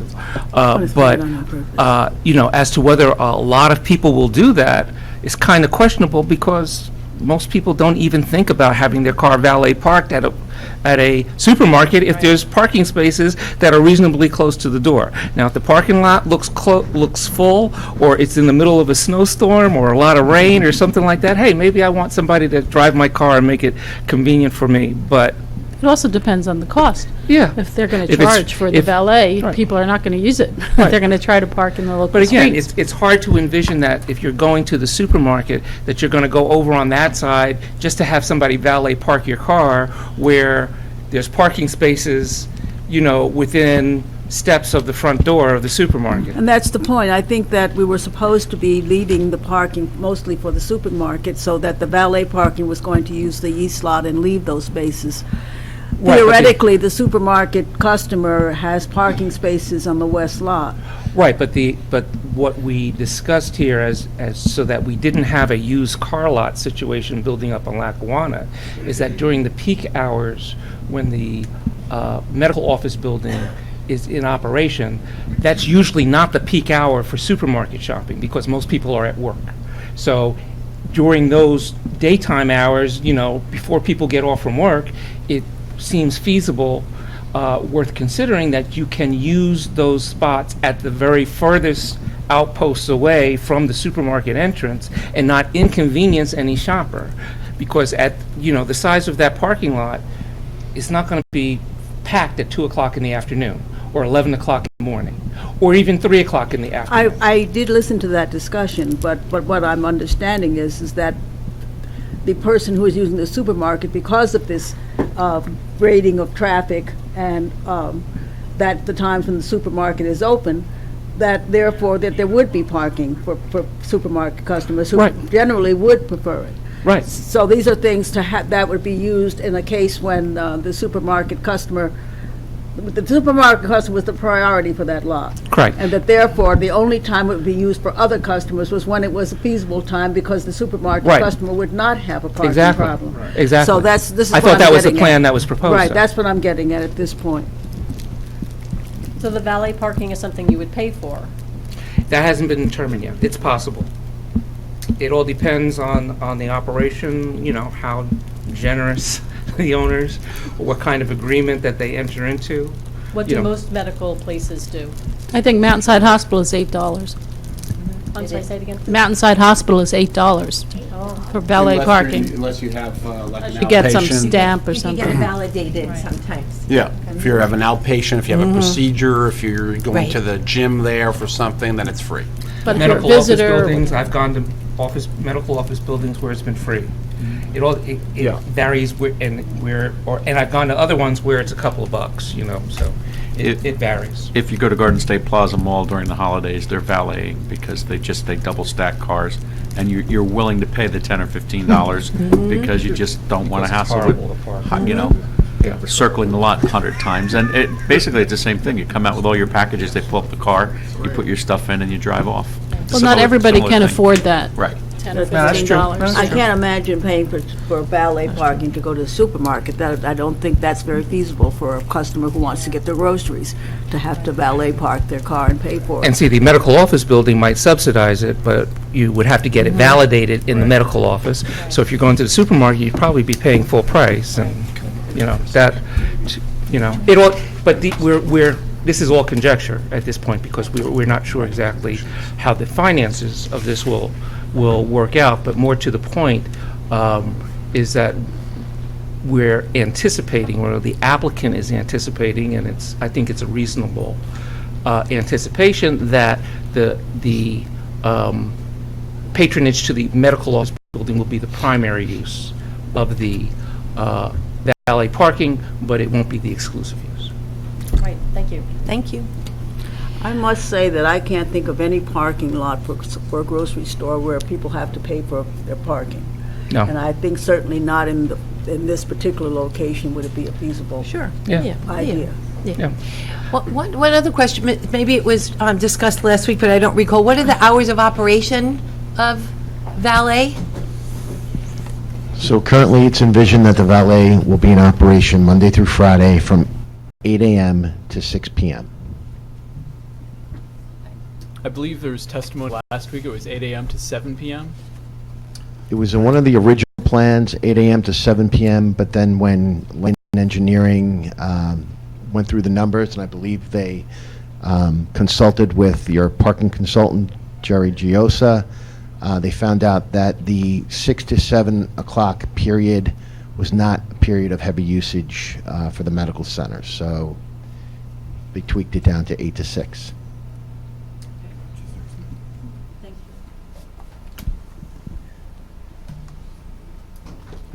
Carrie Heller, 1 Greenwood. I think I've gone from being someone or a property owner that is trying to make a better application to what I just heard from being an opposition property owner. I heard from a number of you, and I'm familiar with every one of these valet operations and more around. I'm not sure I'm aware of any that give an alternative for 25 cents or 50 cents to park in meters. Why would anybody use the valet? You can park on the street. And if I may, and I'll go into a question. Yeah, you should go into a question. But that's the premise that just came from all of you. Are you aware of the parking variance that exists for my property for 1 Greenwood? Other than what I've heard here in some of the meetings about access with a No, loading... the actual parking variance granted by this planning board. No, I'm not I think the familiar. answer is no, yes. So there's a number of parking spaces. Are you familiar with the parking variances of any of the other buildings in the immediate area? Not in that neighborhood. Is it possible that someone, instead of parking their car with their legal marijuana, may choose instead to park at a parking meter? I don't even know how to What was answer that? There's going to be legal marijuana one day, by example. Perhaps. No, if it's not in Montclair, perhaps. If there's not, whether it's medicinal, is it possible that people will choose to park in the parking meters rather than use the valet parking? I've heard testimony both from the board as well as from the applicant, and I'm a little disturbed about what I'm hearing, is that people are suggesting that they're going to use the valet parking rather than the parking spaces on the street, which are 110% used, and other buildings are valeting their cars onto our parking lot, including their parking lot, for money, for dollars, during concert. I know other parking lots are being built, but we just create more parking spaces in New York City, you create more demand. You put more tunnels, it's going to ease, you're going to create more demand. My question is, why would someone use the valet when they can instead use the street parking spaces? Well, I guess if I can interject, if the premise of the question, I just want to understand the question. If the premise of the question is that the metered spaces are 110% used so that they're not available, doesn't the answer just answer itself? And if somebody needs a place to park, they're going to either self-park on the site or they're going to use the valet Not to parking? mention the little factor of convenience and people can be lazy. And also, if you're late for an appointment, it's happened to me. If you're late, I'm so happy to see the valet. And, you know, if it's, Right. if I have to pay for it, If I don't have to make my search, appointment, and I've got $5, hey, I waste $5 Yeah. easily enough on something else, I can use it to pay parking. You guys- I mean, your Yeah. question has a premise that's based on your frame of reference, but everybody doesn't share your frame of reference, so. I mean, it's quite possible people do it all the time, and we have granted parking variances in town to restaurants where we require the restaurants to provide valet parking for the patrons. Not to point out that there's free parking on site. Right. They'd use the free parking before they'd use the street parking. People are going to use whatever's most convenient at the end of the day. I mean, I think that we've seen that time and time again. And if it's convenient to park on the street, if there happens to be a space open right in front of the door, hell yeah, they're going to go in there and park. If it's raining and there's no spaces available and you're going to your doctor, you're probably going to pull up and say, hey, park my car and I'm going in. And especially if your doctor's going to validate the parking so that you don't have to pay for it. Mr. Chairman, already the variances that you're referencing to restaurants and the like are utilizing their parking lot, my parking lot, street parking spaces throughout. The demand is only going to increase. They're not and using you're their premising- parking. They shouldn't be using their parking lot. And if they Well, are it's using their empty parking now. lot, Well- if they are using their parking lot now, and now their parking lot has to be consumed because there's an operation, those people who are granted the variance have to find someplace else to park those cars, or else they're going to lose their right to operate their business. Let's go in a different direction. If you would, I missed one meeting. The number of cars anticipated to be valeted between 11 a.m. and 5 p.m., give or take?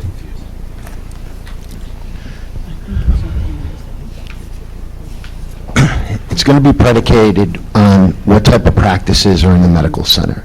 So there's certain practices that have high turnover, there's certain other practices that have low turnover. We're not sure what kind of practices are going to be in there. But based on, ULI numbers, I think you could say 75 to 80 cars a day. All right, that to me doesn't sound like testimony when I know who the tenant is coming into the building and the applicant's expert doesn't, and that tenant came to see me today for an additional 30,000 square feet. So I'm just suggesting that was not testimony. I'm going to ask a different question. I just want to put one other thing out there.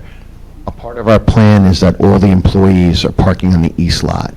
So the ratios that were provided by Langen Engineering reflected ULI ratios, whereas we're making an accommodation for about 20 or 25% of the folks that would traditionally need parking on the east side versus the west side. And also, the witness is answering your question based on his knowledge, all right? And that's all he can do. If you have knowledge that he doesn't have, I'm not then testifying. you can offer that in testimony yourself, but you can't hold the witness, or have that reflect on the quality of his answer, because he's not aware of what you know. Is it possible the employees might utilize the valet parking as well for the medical facility? You're not screening people, so anybody can come and use. So it might be 80 plus another. So, 50. Kristen, you are screening though for Yeah, employees. where everybody's going to have to fill out an application, make, model, license plate of the car. Their vehicles are going to be decaled. If somebody comes in on their first day, yeah, they could possibly use the valet, but when we see them on the second day, they're going to be questioned, and the owners of those practices aren't going to want to see their employees parking there either. So it's going to be a managed situation. The owners... About valet, not- Mr. not- Heller, I think you missed a meeting, and this was covered extensively, the details. You may not agree with it, but you're asking questions that have already been addressed at a prior meeting. I would suggest you look over that particular meeting or because we're just going back over stuff that has already been testified to? I mean, I don't think. Because he didn't really testify about that this evening. But again, the sum and substance of the prior testimony was that the operation, the management is going to police the use, and that employees are going to be required to park on the far lot, that they are going to be given IDs and badges, and that they will monitor the situation, and it will be addressed with the operators, because that's the basis of the plan. I'm suggesting that's unenforceable, but let's go a different direction then. We leave the valet parking lot. Which direction are the cars going out, depending upon whether they're going into the west lot or the east lot? Where are you turning out of the valet? Mr. Troutner, you have that figure right there? Yeah, that's the November 15th report. It would be nice to actually have that figure included in the November 30th report too, just so it's comprehensive. Yeah, we can update it. Thank you. If you just give me the pathways, are we going out to the county, Bloomfield Avenue Road at Lackawanna? We're going... Kristen, so the return trip, so I believe it's Bloomfield Avenue is the answer, but I'll let you. When we're parking cars, it's always easier to do right turns, right? So it's more efficient to go up Glen Ridge and come around, so that's what we're gonna do. On retrieval, you either when you're coming out of the east lot or the west lot, it's a right-hand turn, that's gonna be the way cars are gonna come out of those lots and then back into here. On parking the car, they'll come out, most likely they'll go around that way. If it happens to be not that busy of a day, and the valet thinks it's quicker to go and make a left-hand turn, you'll make a left. So the valet is going out of the lot to make a right turn through the angled parking spaces on Greenwood, or they're going out Lackawanna to Glen Ridge Avenue? Again, they're coming out of the back. You have a choice. We have a choice. there's a figure. I think Mr. Troutner may be looking at it. There's a figure in the November 15th report. I'm just, whether you agree with it or not, whether we agree with it or not. I'm just saying it's unenforceable as to which way the car is going to go on Greenwood or whether it's going to go on Lackawanna. It does make a difference. I can tell you what's been represented to this board. Again, unenforceable, but if I may, this board and the town through us put the angled parking spaces in some years ago, which are now, used to be parallel parking spaces in very few spaces. It's now angled parking, and cars are backing up into the flow of traffic, and you have someone who is hurrying, let's just say, within the speed limit to get its car out of the lot to its destination, to another lot, to get back to retrieve another car, and come back out again through. I'm not here to object strictly to this concept, but coming out through Greenwood, I strenuously object, so much so that we will not be, done with this certainly tonight. That is just not reasonable. It's not fair. It's a right turn. It's a stop sign. It's another right turn. We have Glen Ridge Avenue, where we now have trucks backing into the parking lot, a curb that's being extended 87, 89 feet, which drove and spent some time, and if you all haven't done it, and to think that this is all going to go on across from the post office that has no parking, our building that's 30 cars short of parking, other buildings that are 100 and some odd cars short of parking, going to make a right turn at a traffic light, not be in a hurry, make a left into another parking lot, come back and do the same thing again, and to think that these are not things that are possibly not enforceable in the context of a 400-car parking variance, which has a ratio. Transit Village takes some number of cars down from the the residential, half are leaving, half are staying, and then we can say all the retail isn't going to come at the same time, and now we're going to valet it all. Well, that's very interesting, Mr. Heller, but the testimony that was presented by the applicant's traffic expert, who did study the movement, says that there isn't going to be an appreciable impact. Now, which is different from the number, okay? Impact is number. You may have more cars in the circulation, but it's not going to diminish the flow of traffic. That's what impact means. It's not going to adversely affect the flow of traffic. And yes, you're going to have cars backing out one way. You're going to have trucks that are going onto a loading dock. You're going to have people going to the post office. And there are not going to be cars constantly coming out so that every time somebody wants to go down that diagonal path out to Glenridge Avenue, that they're going to have to dodge a car backing out of a parking space. Sometimes they will, sometimes they won't. If that becomes a real hazard, I'm assuming that the valet parkers are going to go straight and make the turn because it's going to be easier, okay? Common sense would tell you that, okay? The additional traffic on Glenridge Avenue is not going to be substantially different, I would pose to you, than when you had an operating supermarket and Popeyes and all the other stores that were in the mall, where people were looking for parking and people were going in and out and carrying on their business. We're reestablishing a business in the same place where a similar business was operating before that had similar traffic patterns. And again, you may disagree. They've presented an expert that says it's not going to have an impact. What studies have you done that you want to present in opposition to us for us to consider other than your opinion? Trying to avoid other than your coming in opinion. and doing that. But if Well, come I in and do think, that, I this is really gonna be think a that you need, 3 or if you want us to listen to your opinion about it and believe your opinion over their traffic expert, I think you need to present more than just your unstudied opinion. If I come in with experts, it's going to go through this process, and then it's going to go through an appeal process. It's going to be a 2-3 year process. To rely upon an expert, as we all know in this business, MAI is made as instructed. Well, we also have our own traffic expert who There's has, no reasonability standard. Let's go back. Well, to we que- understand question. your back to opinion. questions. And You're- again, these are we understand your opinion. This was a segment for questions, okay, number one. So I'm trying to conclude this. If you want to make this appeal or this statement at the public comment asked all- portion, I've you're asked welcome all- to do that. I've But asked this all really questions. wasn't the appropriate place I've to asked- get into this discussion. I've asked But all we questions. understand what your opinion is. Do you have further questions? But Mr. Heller, you're asking questions that this witness hasn't testified to. You're asking questions that are related to their traffic engineer, and that's not And Mr. testimony that Sokich. went in at a different hearing. I would That's like not what to he see testified to this the evening. testimony on Glenridge Avenue that shows the conflict of trucks backing up, which has been introduced because you didn't have articulation drawings. So you now have new testimony, or you have testimony that is in conflict with the traffic articulation drawings. You're not going to back trucks up on, you want to say opinion, you want to go practical matter, you're going to valet more cars and you're going to put them onto a street that's already been discussed that we're bringing trailer trucks into, very large trailer trucks. And now we're going to throw valet parking into that. Let me ask in the form We're of a not question. going to have 15 trailer trucks coming in on an hourly basis. There's only 4 bays there, They've all said right? about And 12 per day, so with all due, but we haven't heard any representations about smaller trucks. Let me- how many trucks went in and out of that when Pathmark was operating on a daily basis? Less than 12. In the way, in the Yes, form a of lot, trailer a lot trucks. less than 12, right? Smaller trucks, but we No, don't I'm talking, know- I'm talking, no, tractor trailers, because Pathmark did its own logistics. Significantly less.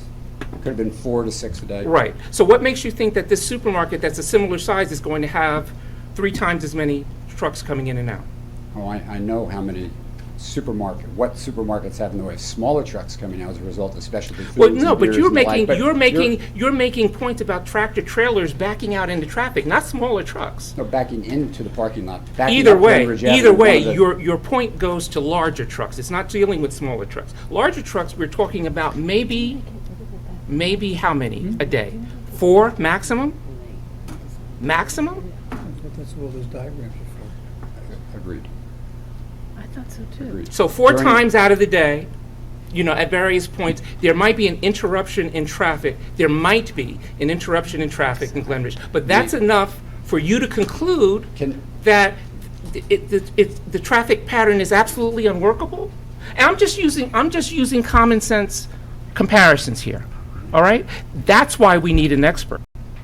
Because it's not, you have your opinion and we understand your opinion. I personally don't agree with it. Now, back to questions. You have further questions that you want to ask this witness?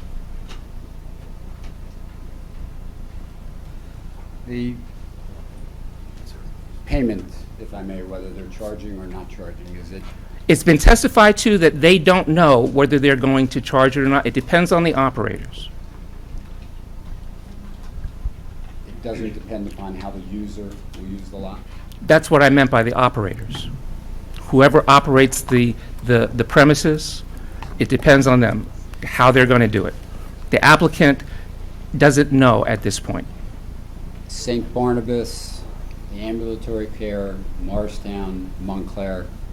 Can you tell me somewhere else, either the board or the expert, where we are taking vehicles from a valet lot through as many turns to off-site and perhaps also including a county road and 2 traffic lights as part of the valet?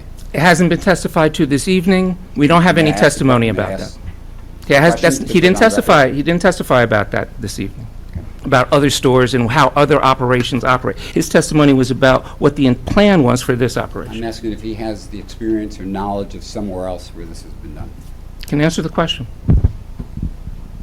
and cite the example. We've done valet parking, I don't know, dozens of locations and clients, maybe not all medical centers, but driving on city streets, maybe 10 blocks, with traffic lights, with you name it. I mean, in Manhattan, I've got 20 hotels where I'm picking up cars in front of the hotel, sometimes driving 45 minutes away. It's pretty normal. Have you done anything similar in Montclair, Westfield, Summit, Englewood, Renbank, Cherry Hill? UMDMJ in Newark, they have a valet service in front of the main hospital where we're And where do they taking take- And where do they take the cars? to accessory garages around the premises. Around the premises? Yeah, same right here in Mountainside. They pick up in front of the hospital, And drive drive across the street? across city streets. Street. No, you're testifying for Mr. Sokich. Let Mr. Sokich answer the question if you don't mind. They've got 2 or 3 different valet pickup areas at Mountainside Hospital, which necessitate, it's necessary to drive the cars on city streets into hospital garages, and there are traffic lights. There's a traffic light in a street. I'll let it go. We'll do it another time. Point of clarification, I don't believe there's been any testimony that any trucks are going to back up onto Glen Ridge at any point. That was, testified at the last meeting. Yeah. When you redid the loading area. Yeah. He's got his whole paper. Hi, Kirsten Giardi, 84 Greenwood Ave. That figure, 50%. Is this a question? It is, that Okay. 50% of residents are not going to be, will be using their cars and will be removing it from the parking lot. Like, that blows my mind because What's your question? So is that where'd they get that number? Did they study the new developments on Bloomfield Ave and Bay Street? That's based on my experience here in Montclair. We manage the Orange Deck, which services all the residential tenants over on Valley and Bloom. Currently, Valley and Bloom, that's not within walking distance of a station. I'm just of giving a you an train example. station. But I'm just saying, like, your location at Lackawanna Plaza is perfect for Bay Street train station. I've got And there's people numerous. that park there now and illegally, granted. So I just Well, there was think that testimony at the last meeting. Yes. That part of the management plan includes them policing the lot, keeping track of cars that are parked there, and if the same car keeps turning up day after day after day. But as a and- resident, I would want to live there so that I can walk to Bay Street and take the train to my employer. But what Like is that- My car will sit all day long, and that would be lovely. How awesome. That's why I would want to live in that hellscape, but I don't. I've got a residential building right across the street from the White Plains train station, which is a major hub with express trains into Manhattan. 50% of those cars are gone. Are you saying Montclair's different? I'm saying Montclair's a pedestrian. I take the train every day from Walnut Street Station. It gets so crowded that you can't even get a seat half the time coming back on the train. The trains are It's- a different animal than parking. I could tell you that because I used to work for the MTA. But I just think you're underestimating. I don't think that 50% of your residents are going to be removing their cars.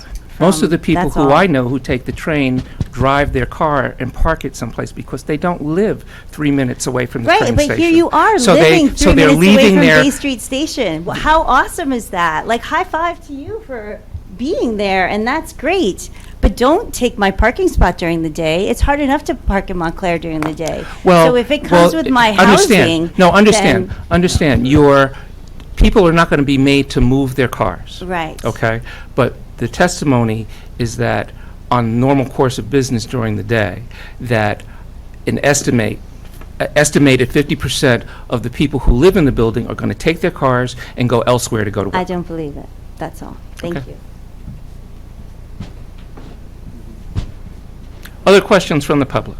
Yeah, and Mr. Chairman, actually, just one point of clarification. Mr. Chairman, you had mentioned this earlier, that there's a number of parking decks that are coming online within a block and a half of this. I checked with my client. I believe this comes from the Seymour Street application, but I believe there's a net 130 parking spaces that are going to come online as part of those additional garages. Right, within a block and a half. for during the day use. Yeah, yeah. And, there's, again, it's not a be-all, end-all, but it's something that we do have to take into consideration. It's 9:30 right now. I'm just noting, and we'll continue with the questions, but after this round of questions, we're going to take a break. We normally don't take new witnesses after 10:30. We're going to hold true to that 10:30 cutoff this evening, or as close to it as we can, because we have a referral from the council that we have to spend time on this evening to consider. And so we want to make sure that we have enough time to do that while we're all still conscious. So. James Cotter, 21 Clover Hill Place. I have a couple quick questions just for clarification. The efficacy of this valet parking plan, I think, is predicated on access and cost. So I guess I would direct this to the attorney for the township. Does the township have the ability to set a ceiling for the cost of valet services? No. As part of the variance? I would think none, unless you had the parking authority of some sort. So the operator could make the valet services cost $8 to park a car, but they could also make it cost $25 to park a car. Just as easily as they could make it free. It's not, Yes. it's a private enterprise.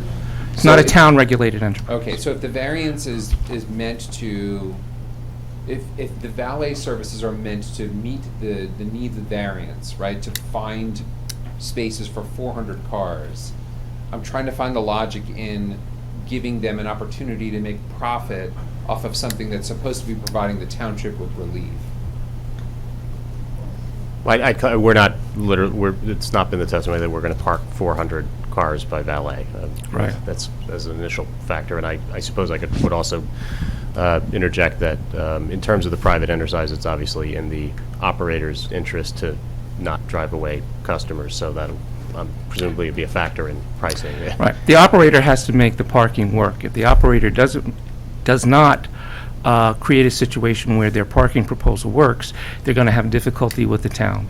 They're going to have difficulty with their operation. Plus, you're going to have difficulty with their tenants. You're going to have difficulty with me as well in the neighborhood. Other questions from the public?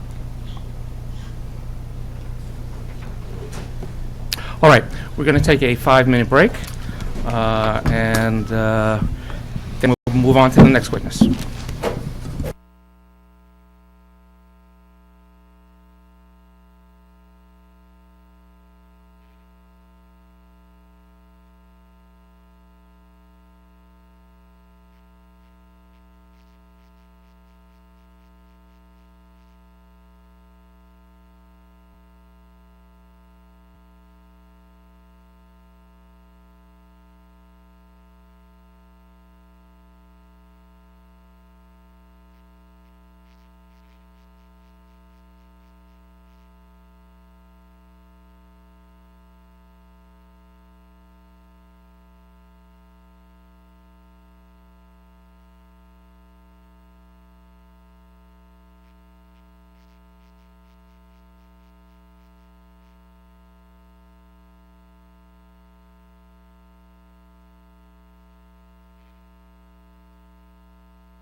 We're back on the record. All right, everyone, we're going to get going. I have been informed during the break that we don't have to address a lengthy conversation for this council referral, and that we have some time to deal with it. So that gives us a little bit more leeway with the receiving testimony. So with that said, next.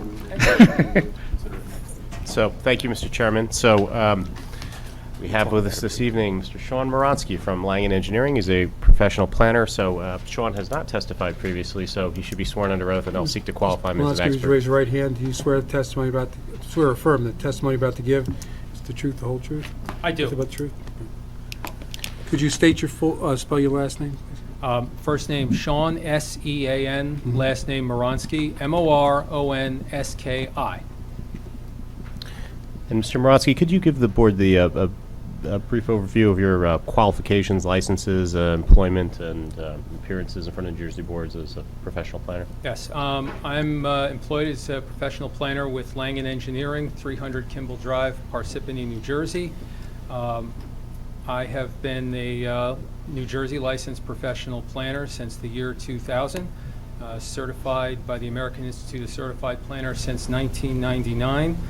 I have been qualified as a professional planner before approximately 100 boards in New Jersey, New York, and Pennsylvania. Earlier this year, I did appear before the Board of Adjustment in Montclair. It has been several years since I've appeared before the Montclair Planning Board. I would say at least 10, so I'm practically new. Well, if you testified before the Board of Adjustment, I don't see how you can possibly testify here. Well, that does it. Mr. Chairman, we would seek to have Mr. Moronsky qualified as an expert in the field of professional planning. We'll accept him. Thank you. So, Mr. Moronsky, can you give the board an overview of what you did to prepare to provide planning testimony in conjunction with this application? Sure. I reviewed the application, including the site and architectural plans, the reports submitted. I visited the site and the surrounding area several times. I reviewed the relevant sections of the zoning ordinance and master plan documents, including the 2015 land use and circulation plan element, most recently amended April 2017, the 2016 historic preservation element, and the 2016 reexamination report. I reviewed professional staff reports and other board and agency reports, including the Fire Department Historic Preservation Commission. Including tonight's meeting, I've attended 8 of the 10 meetings. I read the transcript for the meeting on July 23rd, and I watched the video and read the transcript for the meeting on August 27th.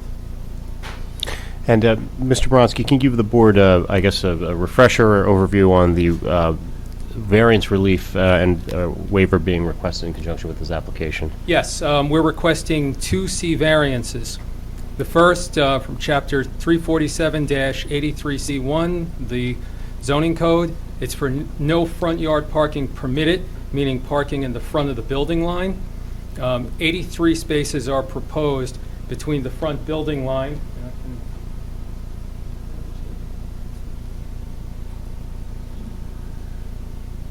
I am referring to the previous cover sheet plan that Mr. Stevie referred to. I believe that is A51 or 52. I just need to check. That is actually, I'm sorry, 49, actually.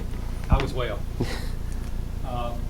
So the front building line, I'm naming this, I'm referring to the train station building line on the plan, and all of the parking that is on below the red dot is considered the front yard parking area. The existing condition is 90 parking spaces on the site right now. The second variance, which is Chapter 347-101, is for the number of parking spaces that are required for the development program. Per your ordinance requirements, it is for the development program is 833 parking spaces.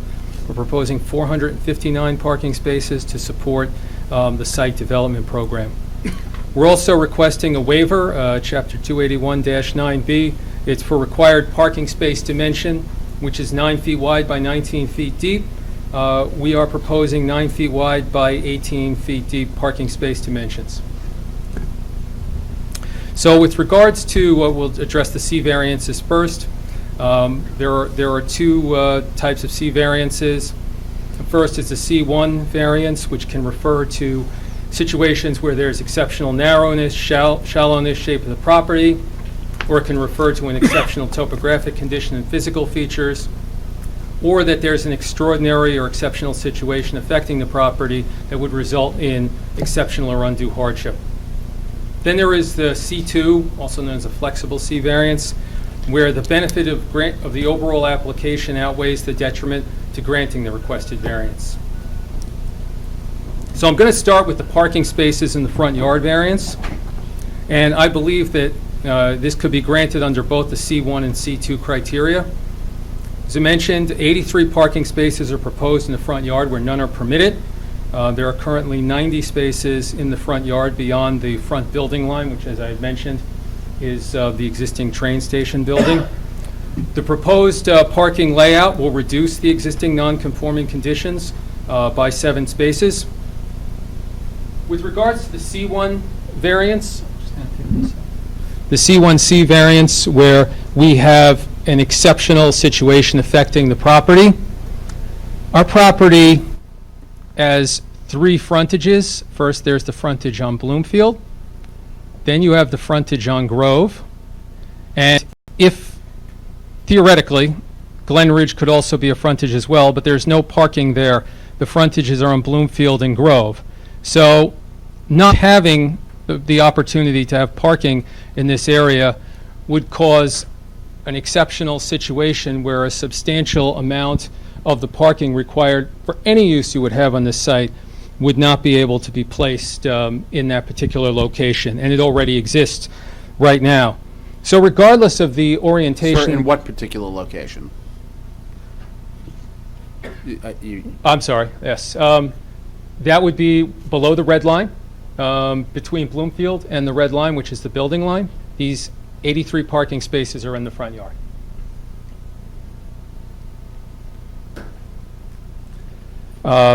So regardless of the orientation, some of the parking would be located in the front yard, regardless of how it's arranged. Excuse me, sorry. Yeah, sure. Isn't the parking in front of the Lackawanna Plaza part of the parking in the front yard as well? That is a front yard parking requirement as well. There are no changes. There's no changes to. I think there's a change of 1 space there as well. But it would be the same situation where you have a situation where there is no realistic opportunity for other parking on the site. So they do have a similar situation where you're constrained by the orientation of the building and the various frontages surrounding the lot. Just my question is, why are you only counting 83 spots for almost 31 spots? It should also be counted in that number. The reference was to the front building line of the railroad station, and that was the variance that had been cited. Isn't the building line, where's the building line on Lackawanna Plaza? Building line on Lackawanna Plaza, actually, so it would be right, I'm referring to the 3-story portion of the building on the left of it here. So that would be the front line.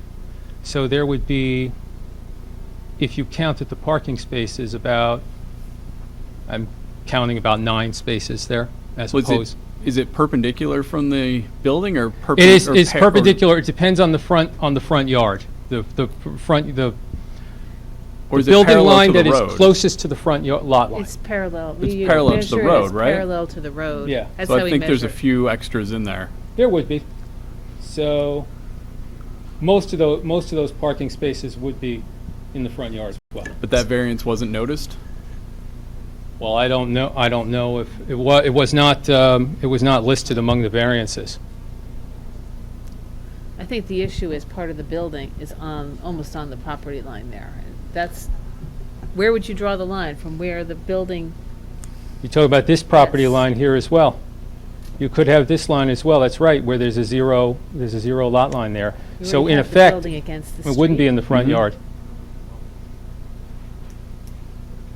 So by your ordinance, then it would not be That's variance. the difference, because the Yes. building's against the property line there, but it's not on Bloomfield Avenue. Right.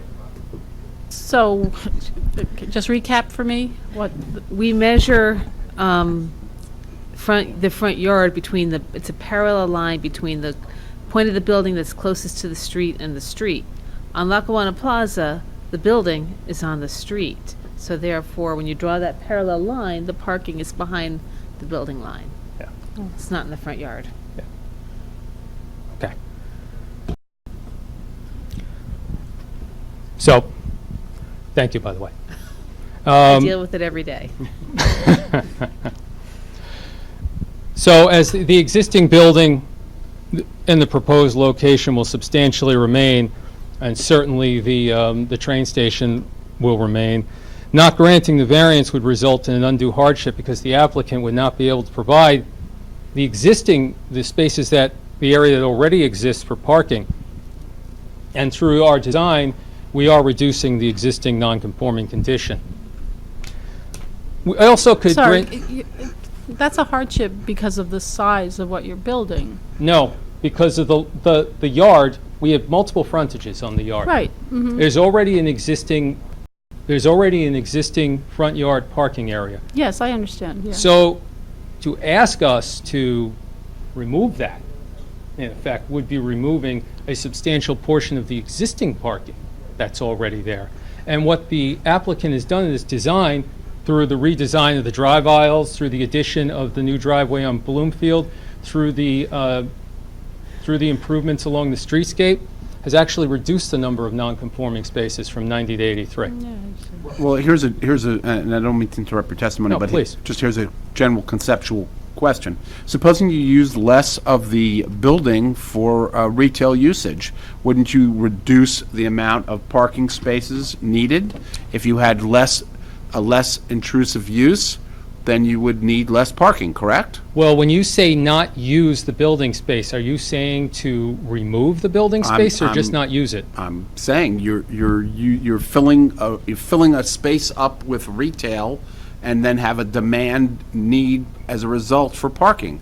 If you used less of the building space, you would need less parking. Is that not correct? Your question's about the parking number ratio, right? I mean, Yes. the variance. Yes, Not for the variance- location, the number. Variance to square footage usage, that's what. Okay.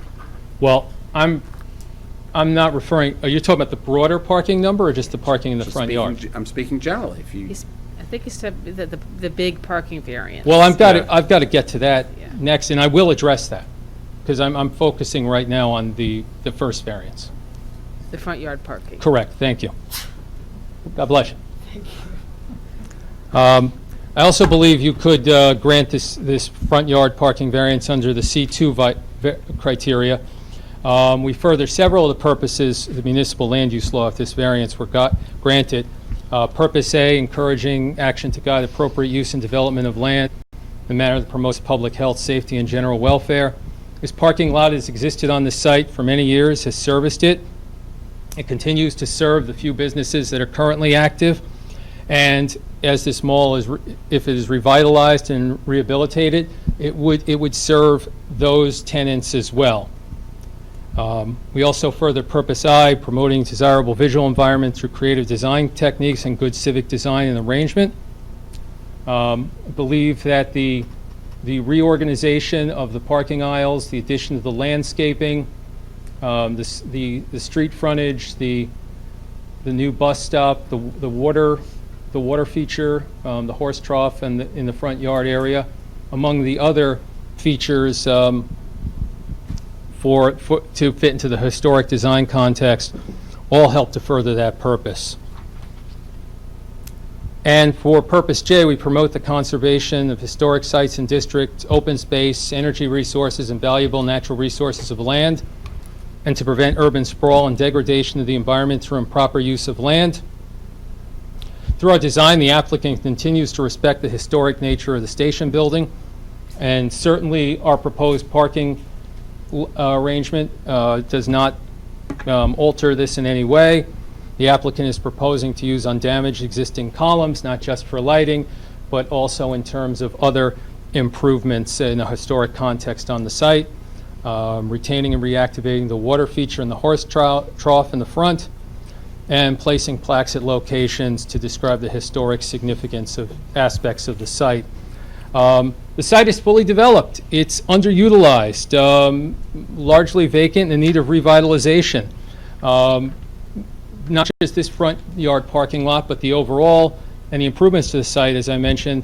If the site would suffer further degradation, and it could negatively impact the few remaining tenants on the site as well as the surrounding area.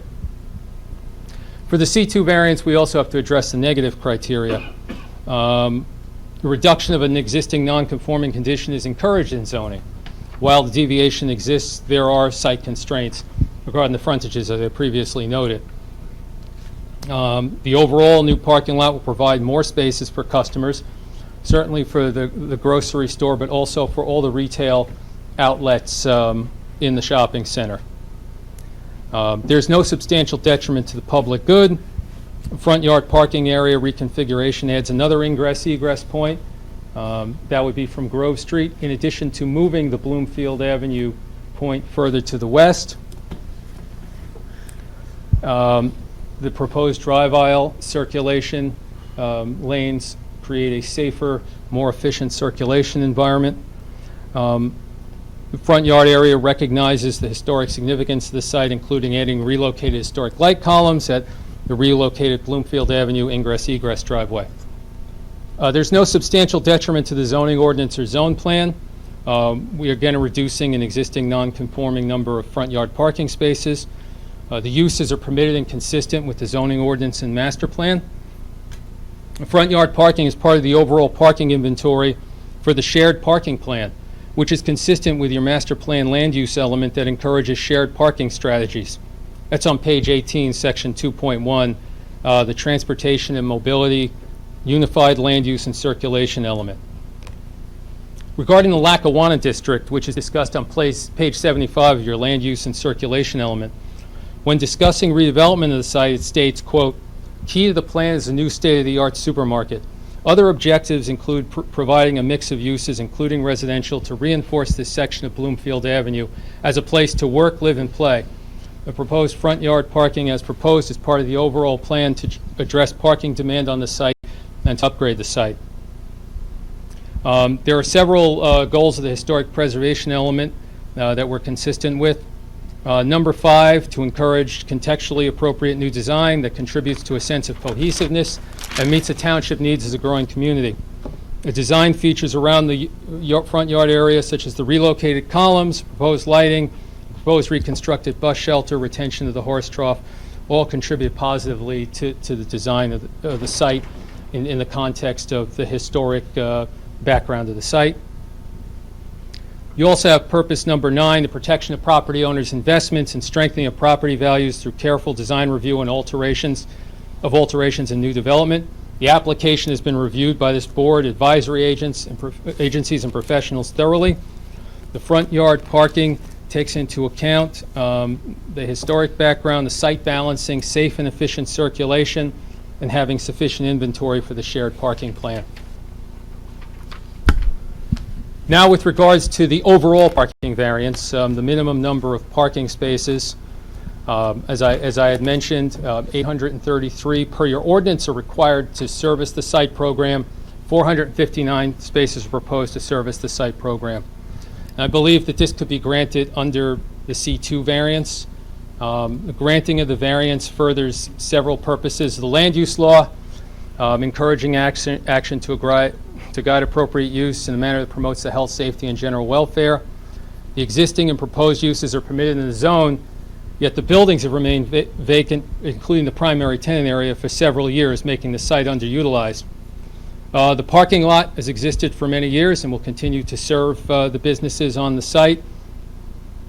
And with previous testimony regarding the shared parking and the parking plan, granting this variance, as discussed in previous testimony, allows for safe, efficient parking operations, allowing for redevelopment consistent with the design theme of the Lackawanna site.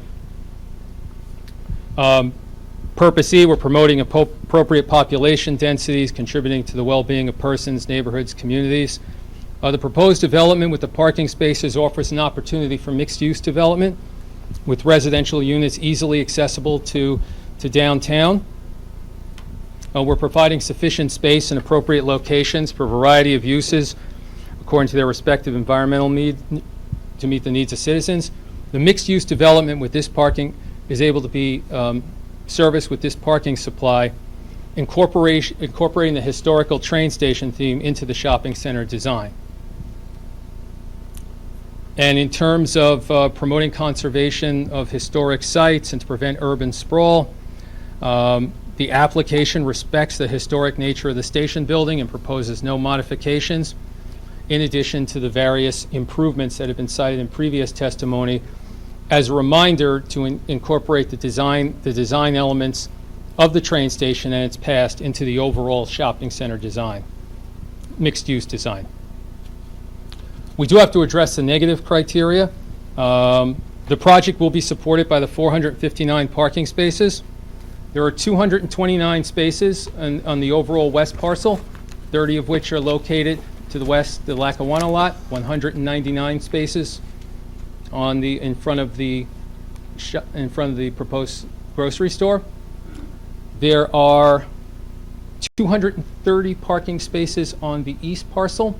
There are 130 spaces that are located in the podium parking lot.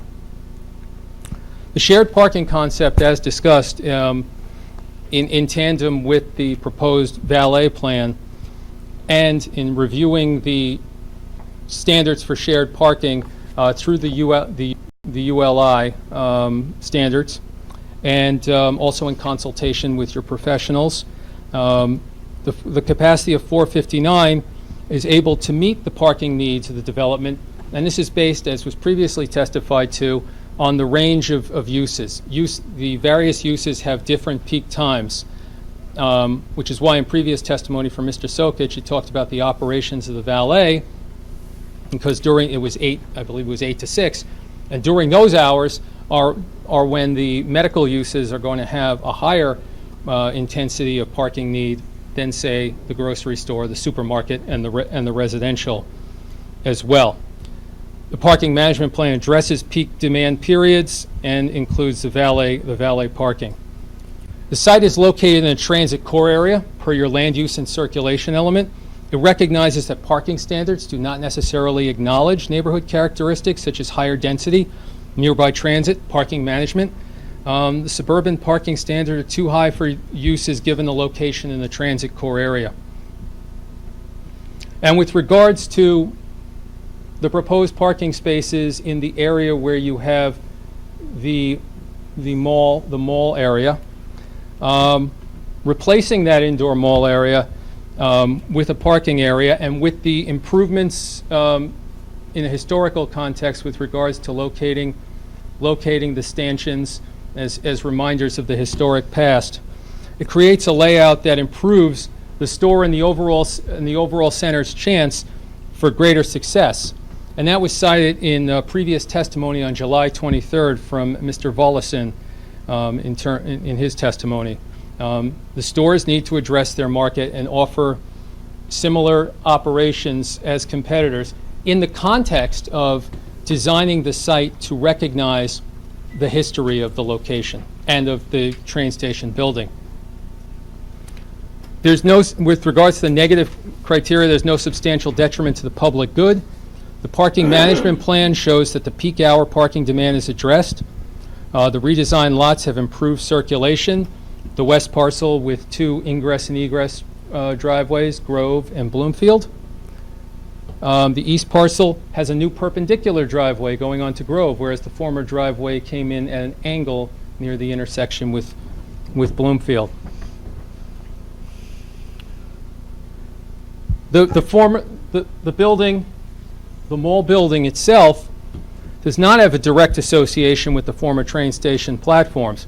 And this was cited in Dr. Bedford's report dated July 13th, 2018. And I read the quote, "A person coming to the original pre-1980s renovated structure would associate the former train waiting ticket area with transportation. But associating the indoor mall with platforms is impossible. Divorced from its original transportation context, it's lost its association with trains. There is no indication that one is walking in space once occupied by rails. The platform height has also been changed. The removal of this building, it doesn't take away any of the historical context of the train station. Rather, the benefit of having the area removed, adding the parking spaces, and then as previously testified to Mr. Stevie, and there is a list of historic design elements which are going to be incorporated into the site, you're not only improving the overall site, but you're also, in a sense, reactivating the historic significance, greater reminders of the past history than do exist right now in its current development form. There's no substantial detriment to the zoning ordinance or zone plan. The land use and circulation element encourages shared parking strategies. This is on page 28, section 2.2 of your land use and parking element. In many areas, this is a quote, many areas, private sector building additions and renovations are constrained by parking requirements that do not sufficiently provide a full menu of modal choices for residents and visitors. The parking ratios currently used by the township are generally used for suburban areas with minimal transit services and heavily segregated land uses. Two conditions not found in many areas of Montclair. Furthermore, there are no provisions to allow for shared parking for mixed-use buildings, development, or districts. Working with the township officials and using widely respected standards for shared parking, in addition to creating the parking, the valet plan as part of the management plan, the requested number of parking spaces combined with the proposed management plan addresses parking during peak hours and throughout the day. The Lackawanna Plaza, with regard, as mentioned, your land use and circulation element, talks about the new state-of-the-art supermarket, a mix of uses. The benefit of this mixed-use development outweighs meeting the actual number of spaces, which is a more suburban standard, especially considering the testimony with regards to how the existing parking and management is going to be able to address the difference in our requested variance.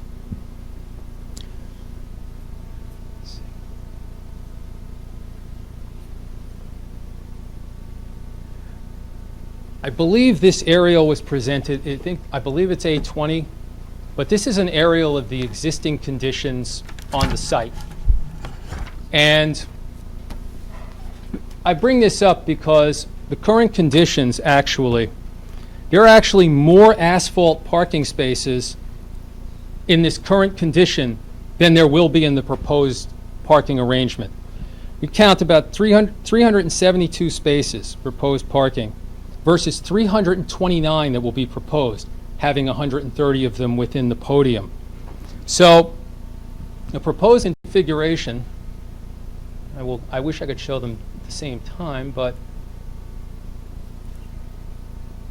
back to 49, A49. The proposed configuration, it improves circulation with these drive aisle lanes and these access roads.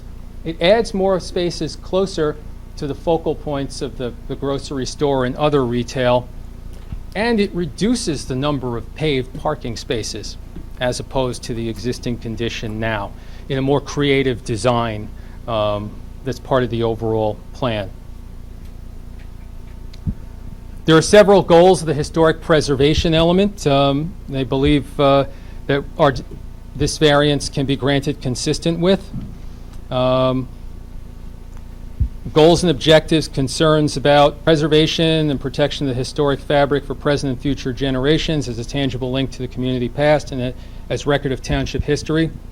The overall design, yes, it focuses on parking and circulation, but it also focuses on the context of the history in terms of the various historical elements incorporated into that parking. It is an enhancement of historic commercial corridors that attract business institutions. Lackawanna Plaza serves as a gateway, especially if you're coming from the east up Bloomfield Avenue. New businesses and new residents as well can only help to enhance, and approving this parking plan that would work with this new mixed-use development would certainly further that goal. And goal number 9, the protection of property owners, investment and strengthening of property values through careful design review of alterations and new development. The major tenant space has been vacant for at least 3 years. The property owners and the surrounding community would benefit from a redevelopment that includes incorporating historic design elements, and the focal point is obviously the train station building, which is not going to be touched, and instead is the point from which all the other design elements go forward in terms of creating a new Lackawanna Plaza development. Also in the historic district element, the Montclair Railroad Station Historic District, which is noted on page 54 and number 5, includes the site. And there is a paragraph talking about this area. The Montclair Railroad Station Historic District includes the current Lackawanna Plaza area between the Montclair Station House entrance and Grove Street. Before the construction of the railroad line in 1856, the area was a center of mill activity. Several structures associated with the railroad were built in the late 19th or early 20th centuries, including coal silos, storage facilities, and a brownstone building. In 1979, all of the remaining historic structures were demolished with the exception of the station building. Although it was determined that the site was eligible earlier in the 70s for the state and national register, it was recognized by the Historic Preservation's element own language that the only historic element remaining on site since 1979 is the station building. Since the station building, only the station building is historic, removing the mall area canopies is not in any way going to alter the historic significance, certainly not of the train station, and certainly not of the site. Sir, could you be a little more specific with this important point? You said that, what was the reference that said only the station is historic? It was a Montclair Station Historic District, page 54, number 5 of the Historic Preservation element from 2016. It was the 4th sentence, and it said, in 1979, all of the remaining historic structures were demolished with the exception of the station building.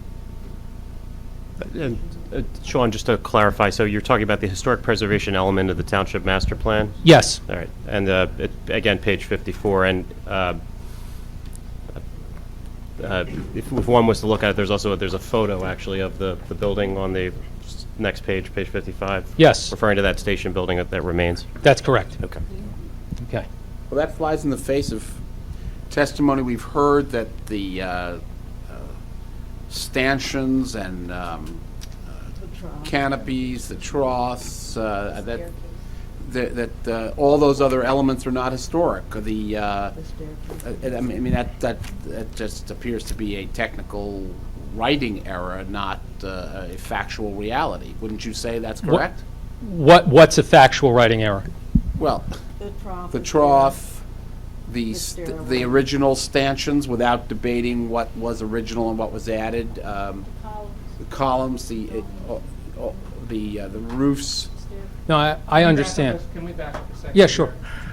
Does the language say that the only historically significant structure was the station? No, it says in 1979, all of the remaining historic structures were demolished with the exception of the station building. So it says the remaining historic, so that's where you're drawing the conclusion then? Yes. That the only historic structure Yes. remaining. And Correct. Mr. Moronsky, just to clarify, so in terms of your testimony, you're not actually offering testimony as a historic preservation No. architect. You're offering testimony as a planner that, to the extent, I'll frame as a question, if one was to suggest to you that the demolition of the mall or something else on the site was inconsistent with the historic preservation element of the master plan, what you're pointing out is that statement might, from a interpretation of the historic preservation element of the master plan, contradict that allegation? Correct. From a planning point of view, reviewing this master plan element, that's the conclusion I come to. Again, sir, that flies in the face of just... Well, I mean, he said that that's the conclusion that he comes to. Yeah. And I'm reading from fine. your master plan. So, and now we understand how you drew that conclusion. So, please continue. Okay, you're welcome. Okay, so the indoor mall area where the additional parking is proposed was built in the 1980s, which obviously was past that period of time when all the historic structures, save for the train station, were removed. Save for the train station were removed. The interior mall structure, if it had any historic integrity, it lost it, which is a key requirement for designation based on the testimony of Dr. Bedford and my review of his report and listening to the other testimony and reading your master plan as well. So for the reasons noticed, I believe that you could grant the parking variance, which includes the parking spaces in an area that's occupied by the current mall structure situated in the former train area. It would not have a substantial detriment in the master plan and zoning ordinance, especially with the design features that are being incorporated into the plan, saving many of the stanchions, using them as light poles, using them with canopies, reactivating the horse trough feature, having lighting with the stanchions at the Bloomfield Avenue entrance, the bus station with the stanchions. This proposed development is taking the elements that exist on the site to the extent they are able to attempt to reinvigorate, incorporate the history of this site into this mixed-use redevelopment.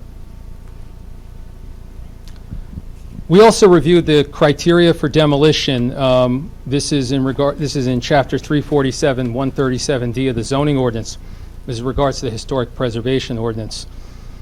These criteria were reviewed by Dr. Bedford in his report, and when viewed in the context of regulations, this is a quote from his report, compels a conclusion that demolition of the interior mall is not violative of either historic preservation principles or requirements.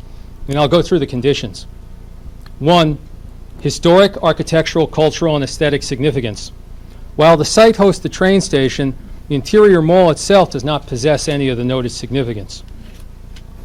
Number 2, the use, intended use, or use for which the building, structure, and the object of site was designed, and feasibility of continuation of designated use. The removal of the Grove Street Bridge and the conversion of the train platforms into part of the interior mall lost its context. Number 3, the importance to the township and the extent to which historical or architectural value is such that removal will be detrimental to the landmark district or public interest. The train station remains. That is the historically designated building. The indoor mall does not have that historic or architectural significance. Number 4, the extent to which it is of such old, unusual, or common design, craftsmanship, texture, or material that it could not be reproduced or could not be reproduced with great difficulty. Some of the platform canopy stanchions are replacements, and parts of the concrete roof have been replaced or subsumed into other roof structures. Any historical integrity there were in the materials has been compromised. Sir, just a logic question. If everything other than the train station was not historic, why did they spend all that energy in 1980 to do a historic restoration at that time? Why didn't they just modify it or knock it down, build something new? Historic restoration of which structure?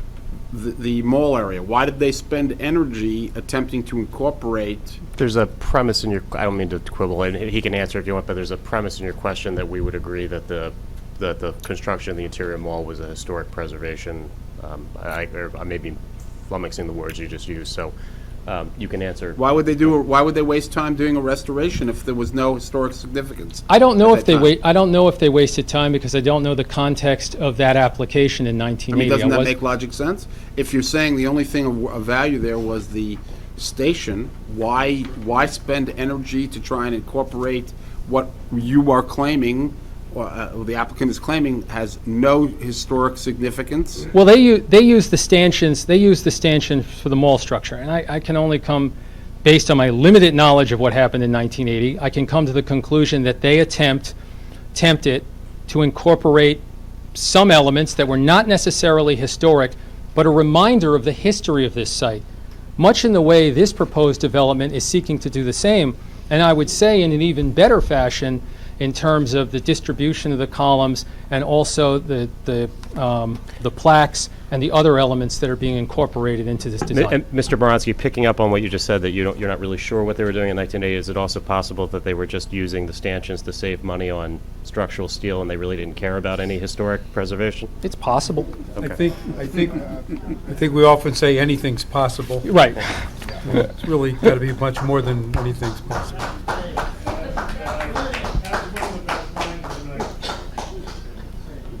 Okay. Okay. All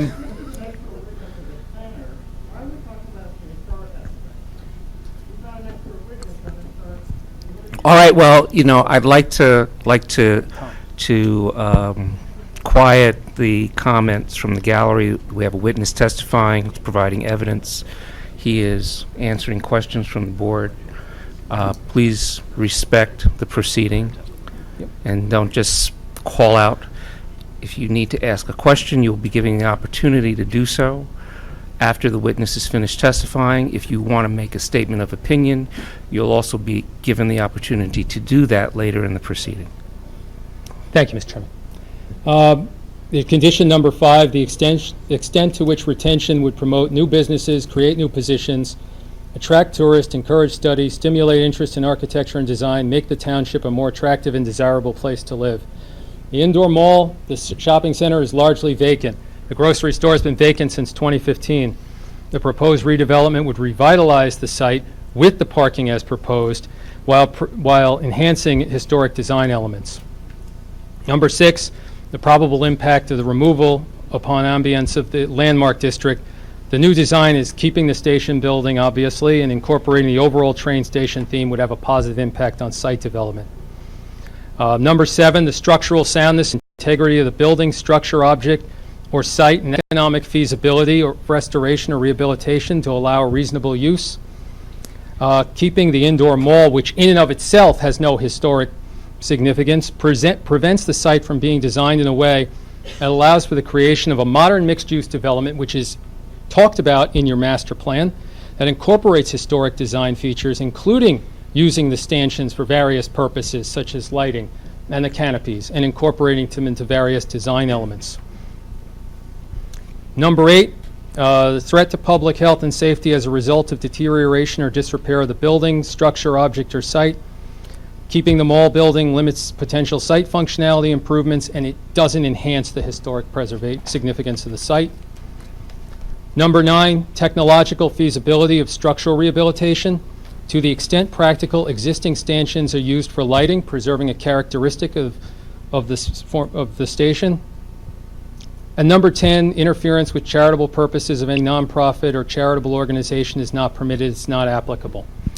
I go through these various elements with regards to the historic preservation element because as a planner I'm supposed to review consistency with the master plan, because part of the negative criteria is no substantial detriment to the master plan and the zoning ordinance. And the reason I go through these various sections is to show that the 2 variances that I've requested can be granted for the reasons noted, for the criteria cited, without substantial detriment to the public good or without substantial detriment to the master plan or zoning ordinance. I also have to address the site plan waiver, parking space dimension. We're proposing parking spaces 9 by 18 feet. 9 by 19 is what's required. The municipal land use law permits granting these waivers where the literal enforcement would be impractical or would exact undue hardship on particular conditions. There's a case about waivers, Garofalo versus Burlington Township. The court noted a waiver is really no more than the board acknowledging that the condition of the property is satisfactory. Residential spaces which are 9 by 18 due to RSIS, residential site improvement standards, and non-residential spaces would have different standards. With the 9 by 18 spaces being uniform, the vehicles can safely circulate in and out of the parking spaces and drive aisles. It would have a de minimis impact on the site, meaning there's sufficient drive aisle width present, and it permits safe and efficient circulation. And for that, I ask that you consider granting that waiver. Thank you. Questions from the board? Just, I have a visual question. So how big are the spaces that are in the municipal lot here? Do you Here? know? They're tiny. Yeah, yeah. I think they're between 8 and 8.5 feet wide, And and depending on where you are, they're probably about 17 feet deep, so they're very undersized. 17 by 8 and 8.5, so you're looking 8.5. for 9 by 18. 9 by 18. Yes. Okay. And just another question, just to help with the visuals here. Do you know how many parking spots Whole Foods on Bloomfield Avenue has? Don't. No. You don't? You guys don't? No?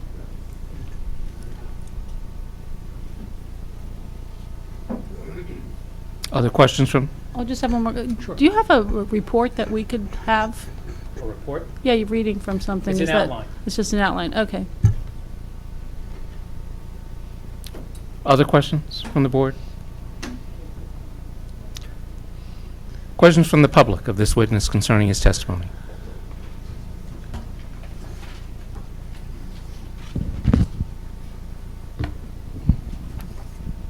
Hi, Priscilla Eshelman.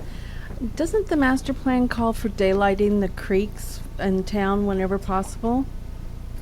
I don't know what the significance of that would be on this particular site. It would presumably stop flooding further up the creek? Which are you referring to that affects this The site? creek that runs underneath Lackawanna Plaza? Okay.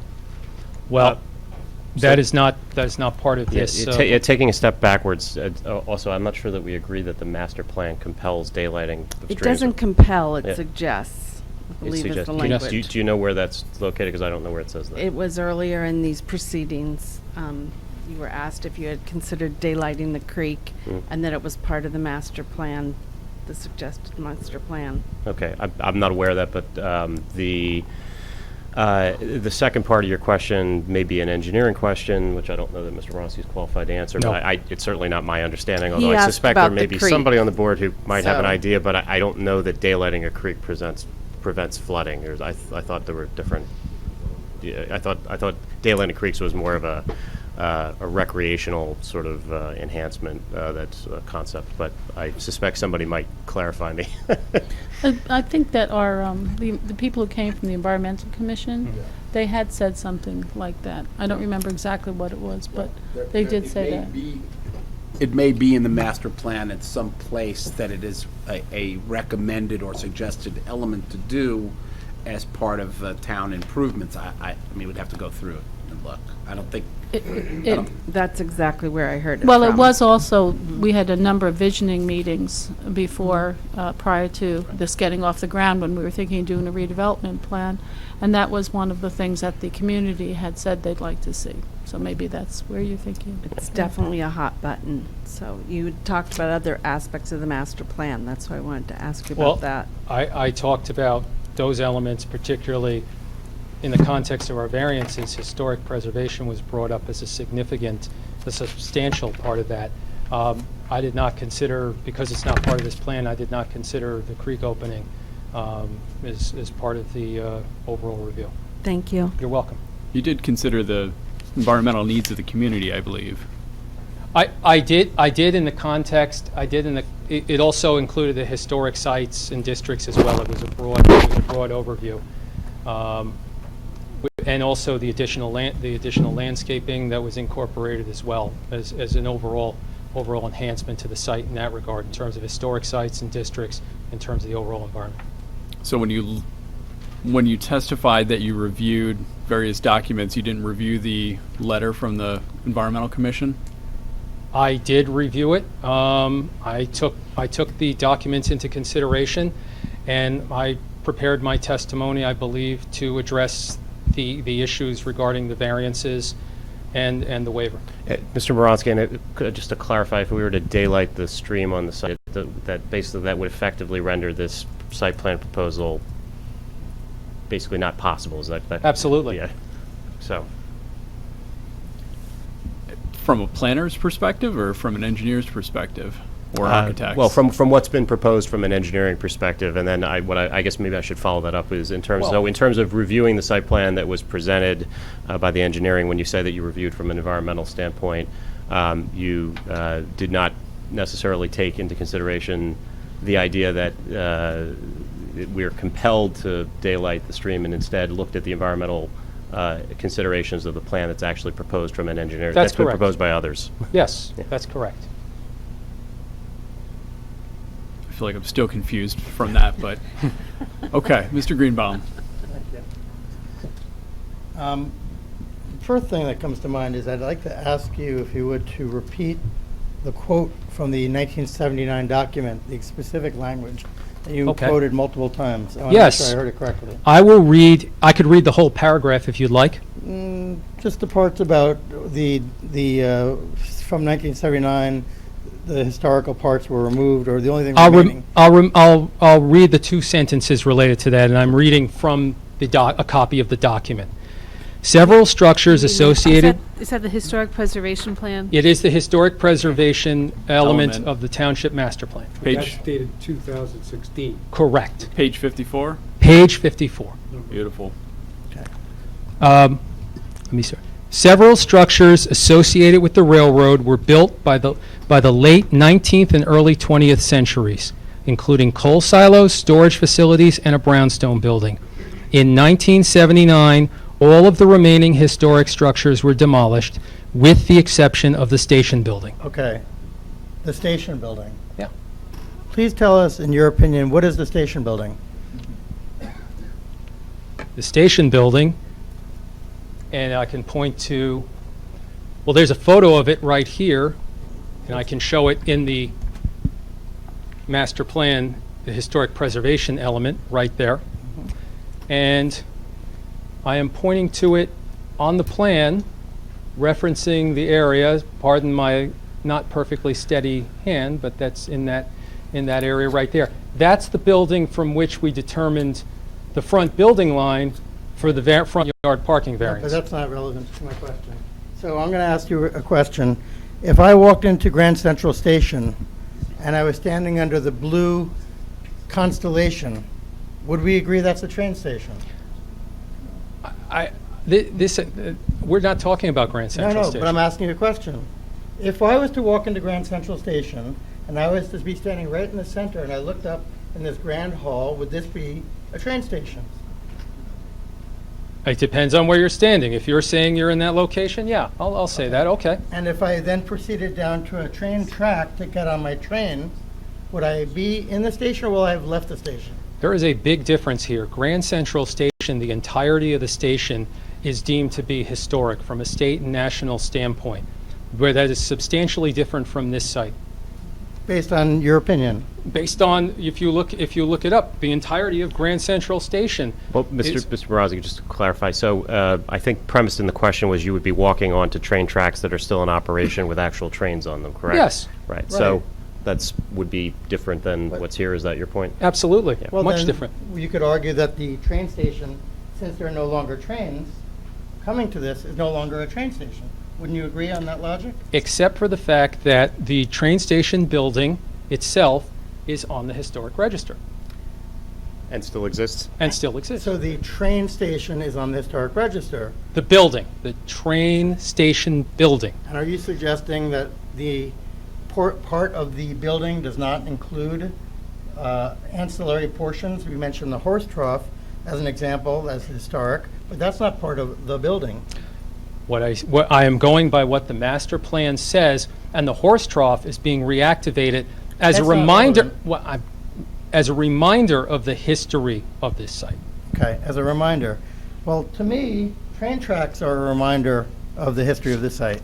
Are you aware of the architect who was responsible for the redevelopment and restoration of Grand Central Station at a time when it was considered for demolition, but it was preserved 40 years ago? Do you know the name of the architect who was responsible for that entire project? No. His name was Richard Blinder. Have you heard of him? I've heard the name.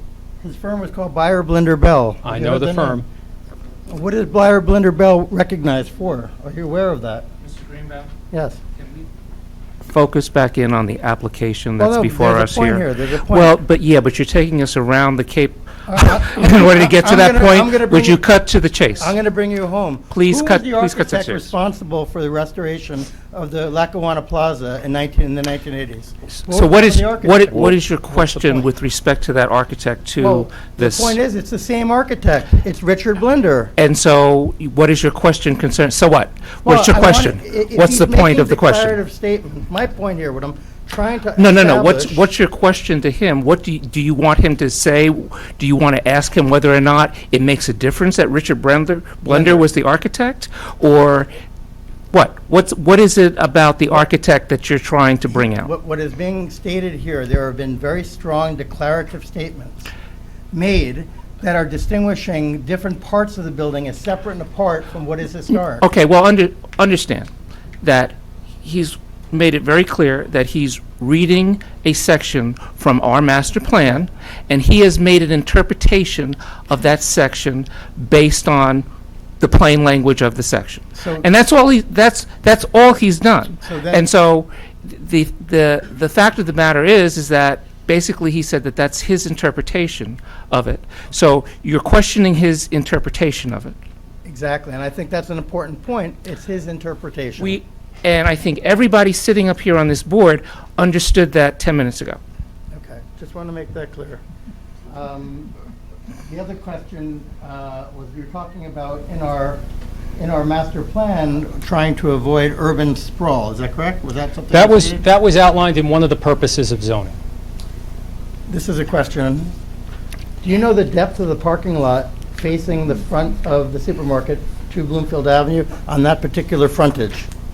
The depth from the front, I don't remember it off the top of my head right now. If you want me to say that the parking lot is going to be deeper than what exists, yes, it is. And is it consistent with a downtown pedestrian urban center? As you seem to say that we, in the master plan, are trying to avoid urban sprawl, and you're saying that this is favorable. Well, it's interesting, to avoid urban sprawl, you're actually using a site that is already developed. A site that the master plan has talked about as an opportunity for live, work, and play, mixed use. So I do believe, yes, you're redeveloping a site that is underutilized right now as an opportunity for mixed use. So yes, I do think it certainly is contrary to urban sprawl. And Mr. Wronski, I think you might have also mentioned that the current condition has more asphalt parking spaces than what's That's being correct, proposed. yes. Right, you made the point, in fact, if I recall correctly, just to make sure for the record, you said there's presently 379 parking spaces on the site. I said 372, and I said, 372. and I said it's proposed 329. So what you're saying is, in the past and to the present day, there are 372 parking spaces on the site, and you're announcing as a positive that you're reducing it now to 329. Is that correct? Yes, because 130 spaces are within the podium. ASA, I wanted to point out there's additional parking in the podium, so Yes. it's not all, they're not all surface spaces. But, so basically, by reducing the number of parking spaces, you think that's a redeeming quality, and yet in consideration of the increased density and the increased number of parking spaces required, how do you gel those two contradictions? We're increasing the overall number of parking spaces, but fewer of them are paved parking spaces. 130 of them are within the podium. In other words, it's not surface parking that's exposed and it just is a parking lot. There's something else that's covering it, so when you look at it, you don't see cars parked there, you see a building. So it's So that's the improvement that he's trying to cite there. I understand now. Thank you for explaining that. Thank you.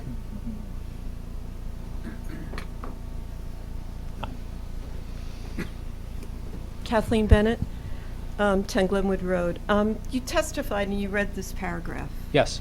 So you said several structures associated with the railroad were built by the late 19th and 20th centuries, including coal silos, storage facilities, and a brownstone building. Yes. In 1979, all the remaining historic structures were demolished with the exception of the station building. Yes. So would you agree, according to this, that the things that were demolished were the coal silo, the storage facilities, and the brownstone building?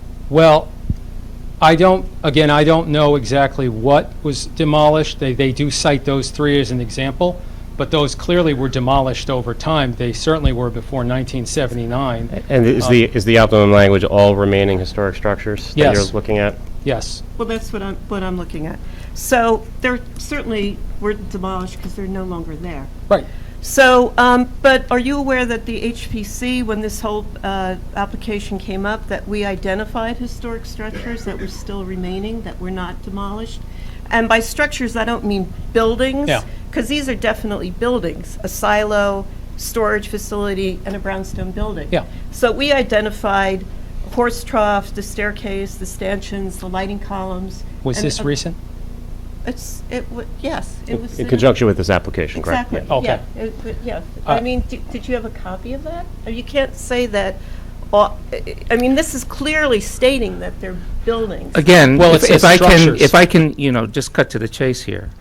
He has stated that he's just reading what's in our master plan, all right? And he is not stating this from personal knowledge. He's reading the words that are in our master plan, and he's making an interpretation of those words.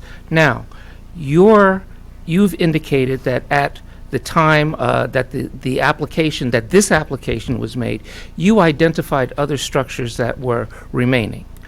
At the time when the language was written for the master plan, those elements evidently were not considered in the inventory of structures, okay? Whether it was an oversight, whether it was incorrect, whether it was correct, really doesn't matter. The fact of the matter is what's there is there. We can look at historical pictures, and we can see what was there. I mean, I've just got finished looking at a picture taken in 1950. All right, and basically what I see is the train station. I see of course the tracks. I see the structure over Grove Street. And I see, actually in 1950, I don't think the picture that I saw didn't show me the structure over Grove Street. A later picture taken showed me the deteriorated structure over Grove Street. But the fact of the point of the matter is that he's basically testifying using the words that are in our master plan. If they're correct in as far as they are correct, and they're incorrect as far as they're incorrect, it's up for us to understand and make the determination. And you're trying to challenge him on the accuracy, and you can't do that because his accuracy, as he's already admitted, is only based on what he's read, and he wasn't the author of it. Isn't this also semantics, the word structure? It's semantics, it's That's my point. Yes. And whether or not we consider a horse trough and stairwell a structure or not, is somewhat open to debate. People could, but regardless, I don't think it makes much difference in terms of what he has stated, because again, his statement is an opinion based on something that he's read, and he's just taking it at face value, and we understand that. Mm-hmm. All right, so I think we have the appropriate perspective on the testimony. Okay. I just want to make sure that we understand what Right, is still remaining. the whole issue about what's historic and what's not historic, we've had other days of testimony from the experts on it. We understand that that's an ongoing controversy, and what he has said makes no difference to that. Well, thank you. Okay. Thank you.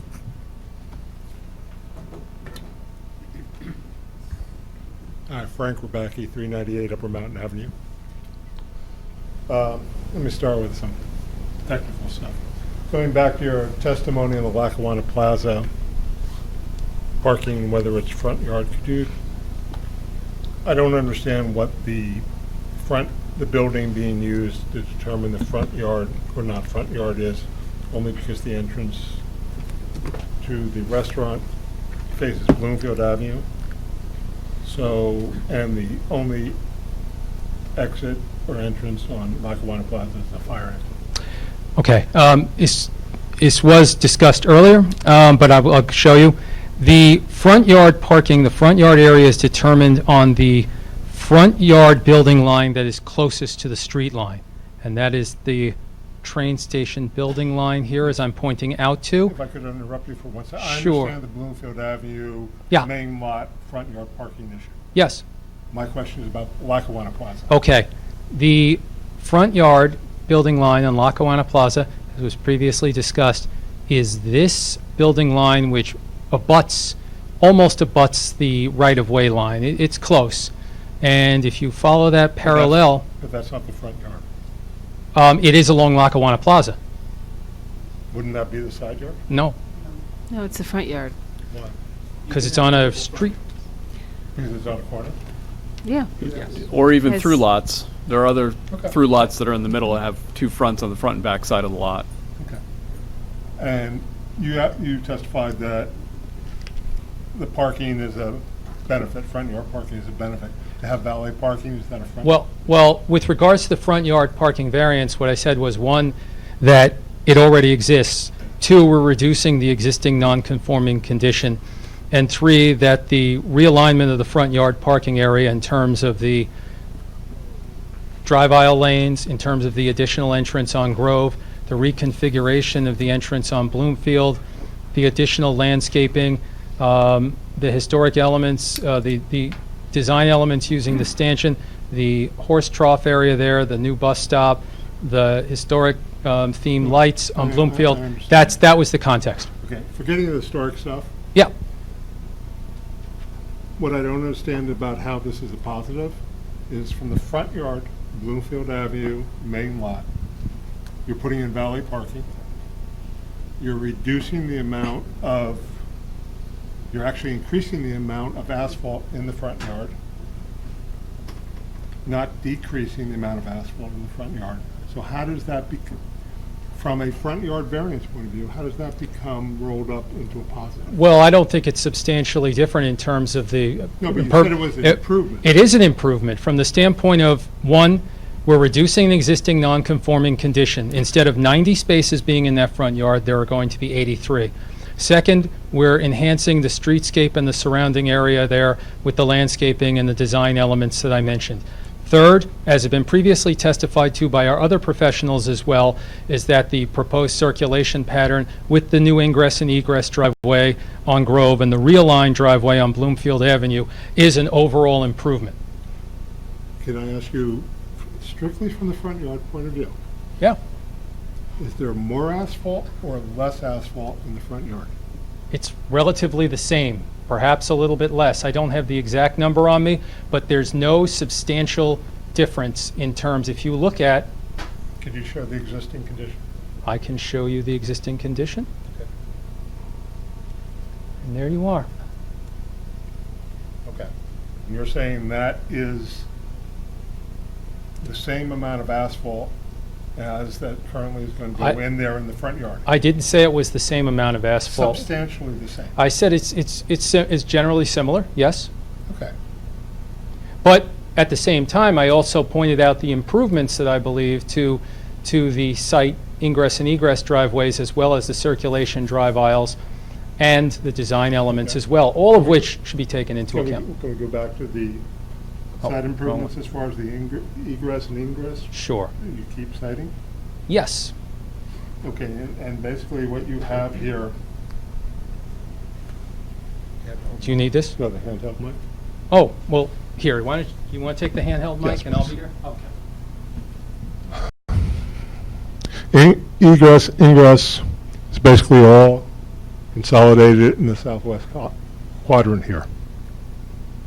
So all the traffic coming in of this 2-acre site or so, all the traffic coming in is going to come here.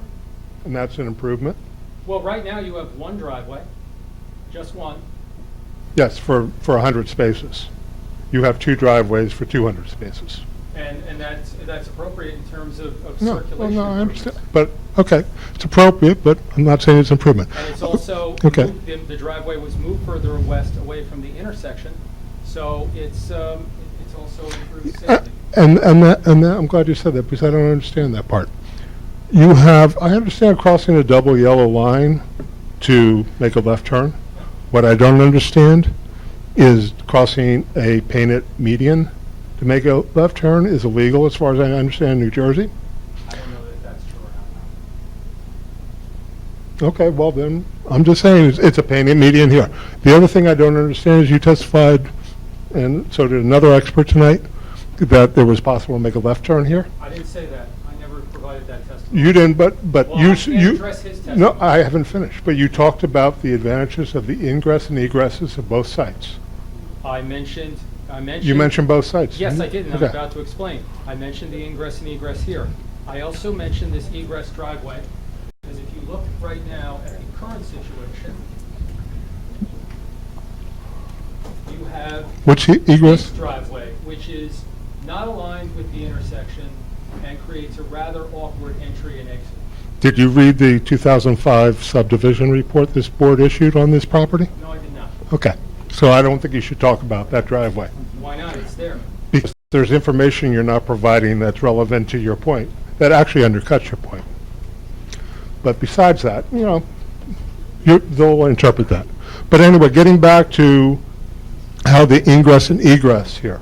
You're basically saying that, as far as you know, crossing payment medians is a legal procedure. I did, first of all, You didn't know if it was accurate or not. Mr. Rebecki, I'm going to object at a certain point, because I think your testimony, your questions are starting to wander into questioning Mr. Moronsky as if he's our traffic consultant, which he's not. I believe he's already answered the question as to, with Okay. respect to the front yard Fair enough. variance, what he thought the benefits That's were. fair enough. He's testified on a broad spectrum according to historic And also, preservation. Mr. Moronsky, also fair to say that your testimony is basically picking up of the engineering and traffic testimony that was previously introduced into evidence. You're not Correct. holding yourself out as an expert in those disciplines. But then you're objecting, he can cite it, but you're objecting for me to make reference to previous testimony. Well, you were afforded the opportunity to question those prior experts, and I believe you did extensively.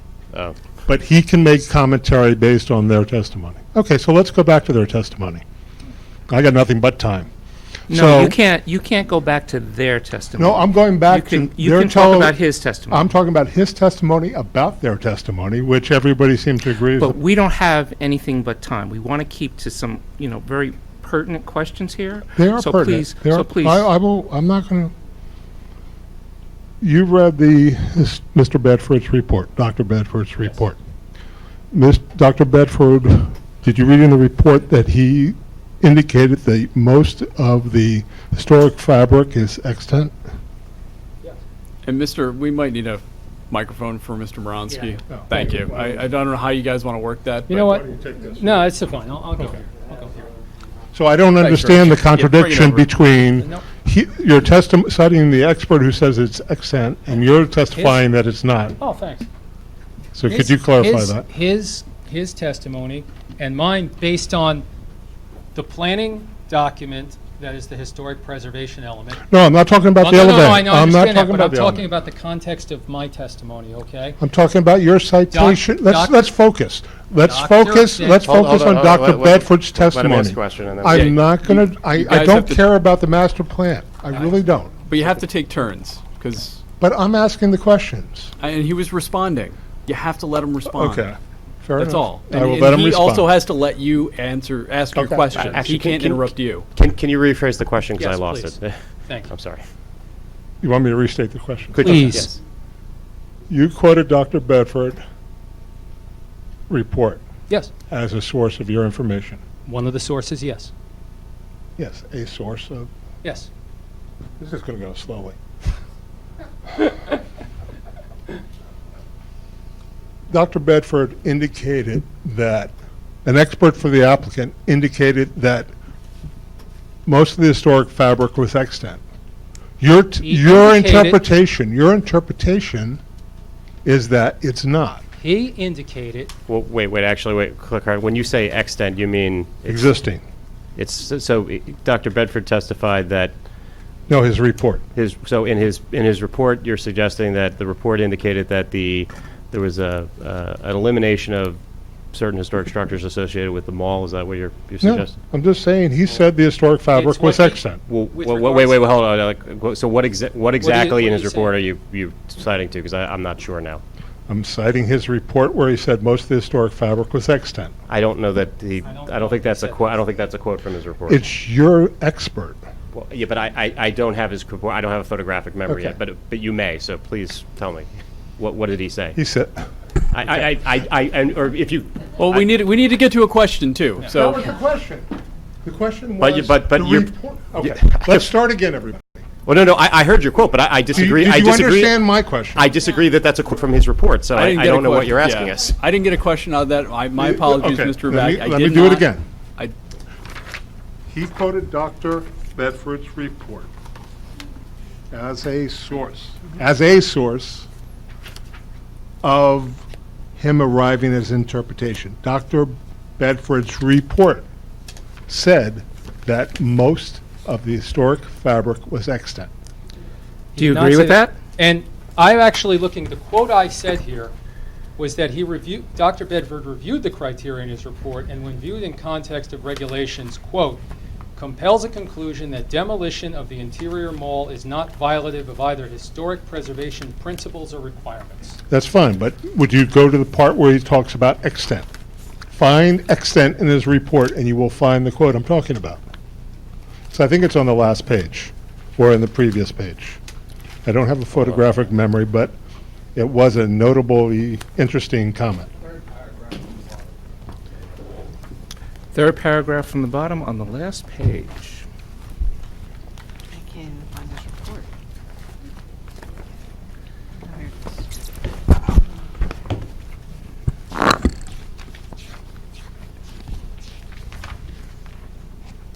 You're referring to the July 13th, 2018 memorandum from Dr. Bedford? I'm talking about, I don't know if it's a memorandum, it was his only report that was posted on the website. That's what he's referring to. It's the paragraph entitled Materials on the last page. Just Thank to you. try and help you get there, so. Okay. Thank you. Okay, this is materials. Although most of the materials are extant, it appears that some of the platform canopy stanchions are replacements and parts of the concrete roof that have been replaced or subsumed into other roof structure. Hence, the integrity of the materials has been compromised.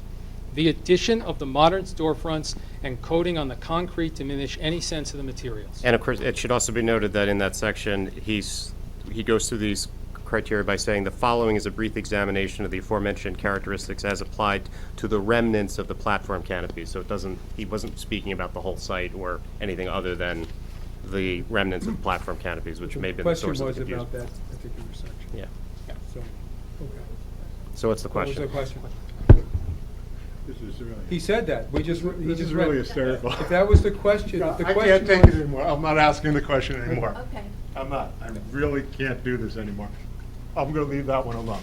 Did you read the Montclair Historic Preservation Ordinance, 347, Article 2? I did review it for my preparation, yes. Okay. Did you read the last section, 347, I think it's 146, Rules of Interpretation? I don't have it I read it, but I don't have it memorized. I don't have it in No, front of me. I wouldn't expect you to. I'm just saying that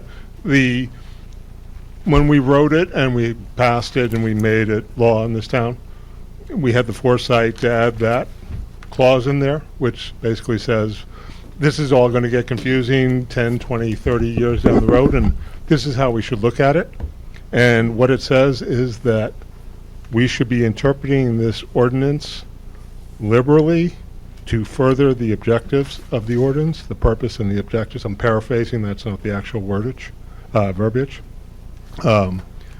is to do it liberally. So with that in mind, how would you change or alter your opinion based on that rule of interpretation? It wouldn't Because we alter- talked about interpretation It tonight. wouldn't alter a thing, because I believe that the improvements that are proposed, first and foremost, the train station building remains, so there's no changes to that, and that the design improvements, the improvements in the parking with the parking management plan, the integration of the stanchions into the design elements throughout the site, the additional plaques talking about the history.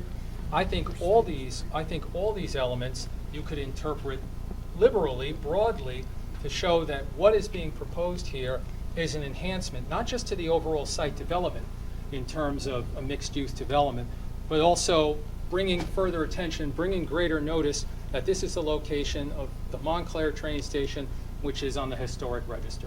Okay, thank you. You're welcome.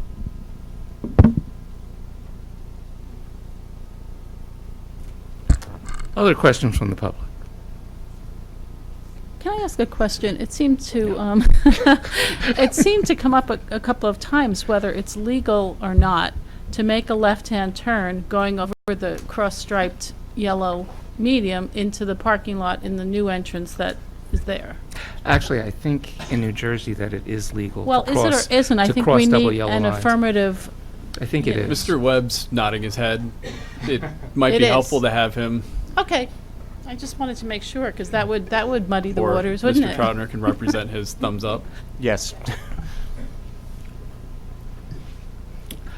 All right. Thank you. Thank you. Thank Do you have witnesses left? No, actually, we don't. No, don't. That's all right. That's all right. There's plenty of other people who want to be heard. So that's the conclusion of your proofs on the application. Other than reserving the right to rebut potentially what may yet be said. Sure. Okay, great. All right. Well, certainly we're well past our normal cutoff. So we have our 17th Yes, next meeting? meeting's the 17th. December 17th.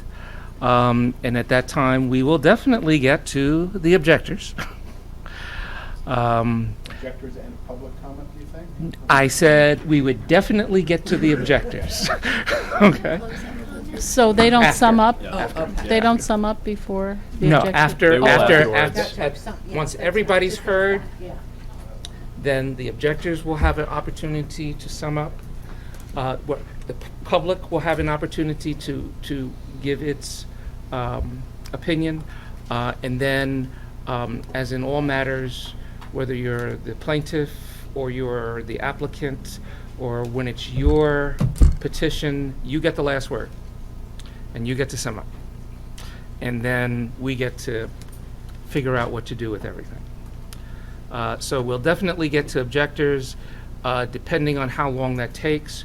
We may get to the beginning of some comments. I just can't see how we will get through all of this based on what I know now at the next meeting, but we'll certainly give it a shot. And we have to And- reserve time for Yes, the referral from the And we will council. definitely have to reserve time at that meeting. Yeah. Yes, ma'am? Excuse me? Yeah, I have them right here, They were and just it'll be passed that. posted on my website, or on the township's website, since it was adopted this evening. January 14th and January 28th. And what do we have scheduled for the 14th? Anything? Do we carry that one? Nothing, it's just, it's the reorganization meeting, and there's Okay. no applications right So now. chances are that then that 14th meeting, Yeah. if we need, will be the next meeting after the 17th. I've got 2 pending applications, but they haven't been scheduled because they're missing information. Okay, so we'll give this one precedence. All right, everyone, well, thank you, and we will see the applicant and the objectors back here on the 17th. Okay. Now, with respect to the Haynes redevelopment, this really, I think everybody needs time to read it, and also our committee should review this and comment on it. Yes, redevelopment committee. Yeah. So, we actually have the opportunity, to take at least the next 2 meetings, because I believe that if we have until the 14th meeting Well, to if make a it's- decision. I'd have to do the math. If it's 45 days from the 27th, it might be a little close. I think it would have to be before the 14th. So- Technically, for the 45 days, because that's more than 45. So we would need then to take action at the next meeting. Yeah. So the redevelopment committee needs to meet and discuss this before the 17th. Right. So I'll reach out to the members of the redevelopment subcommittee tomorrow through a doodle email to try and set up a meeting date. By Time. my quick calculation, it's January 11th is when we would need to make a decision by. Yeah.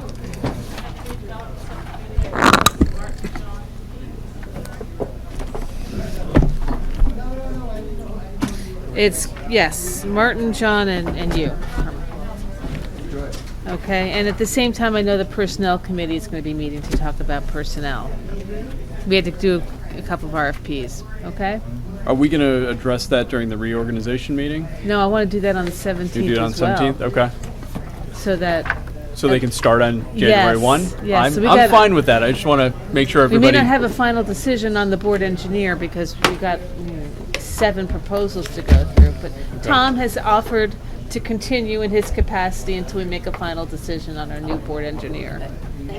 Sounds good. Okay? All right, and we have bills. Yes. Motion to pay bills. All in favor? Aye. Opposed? Abstentions? Okay. All right, thank you, everyone. Have you set up any meetings yet for interviews? No.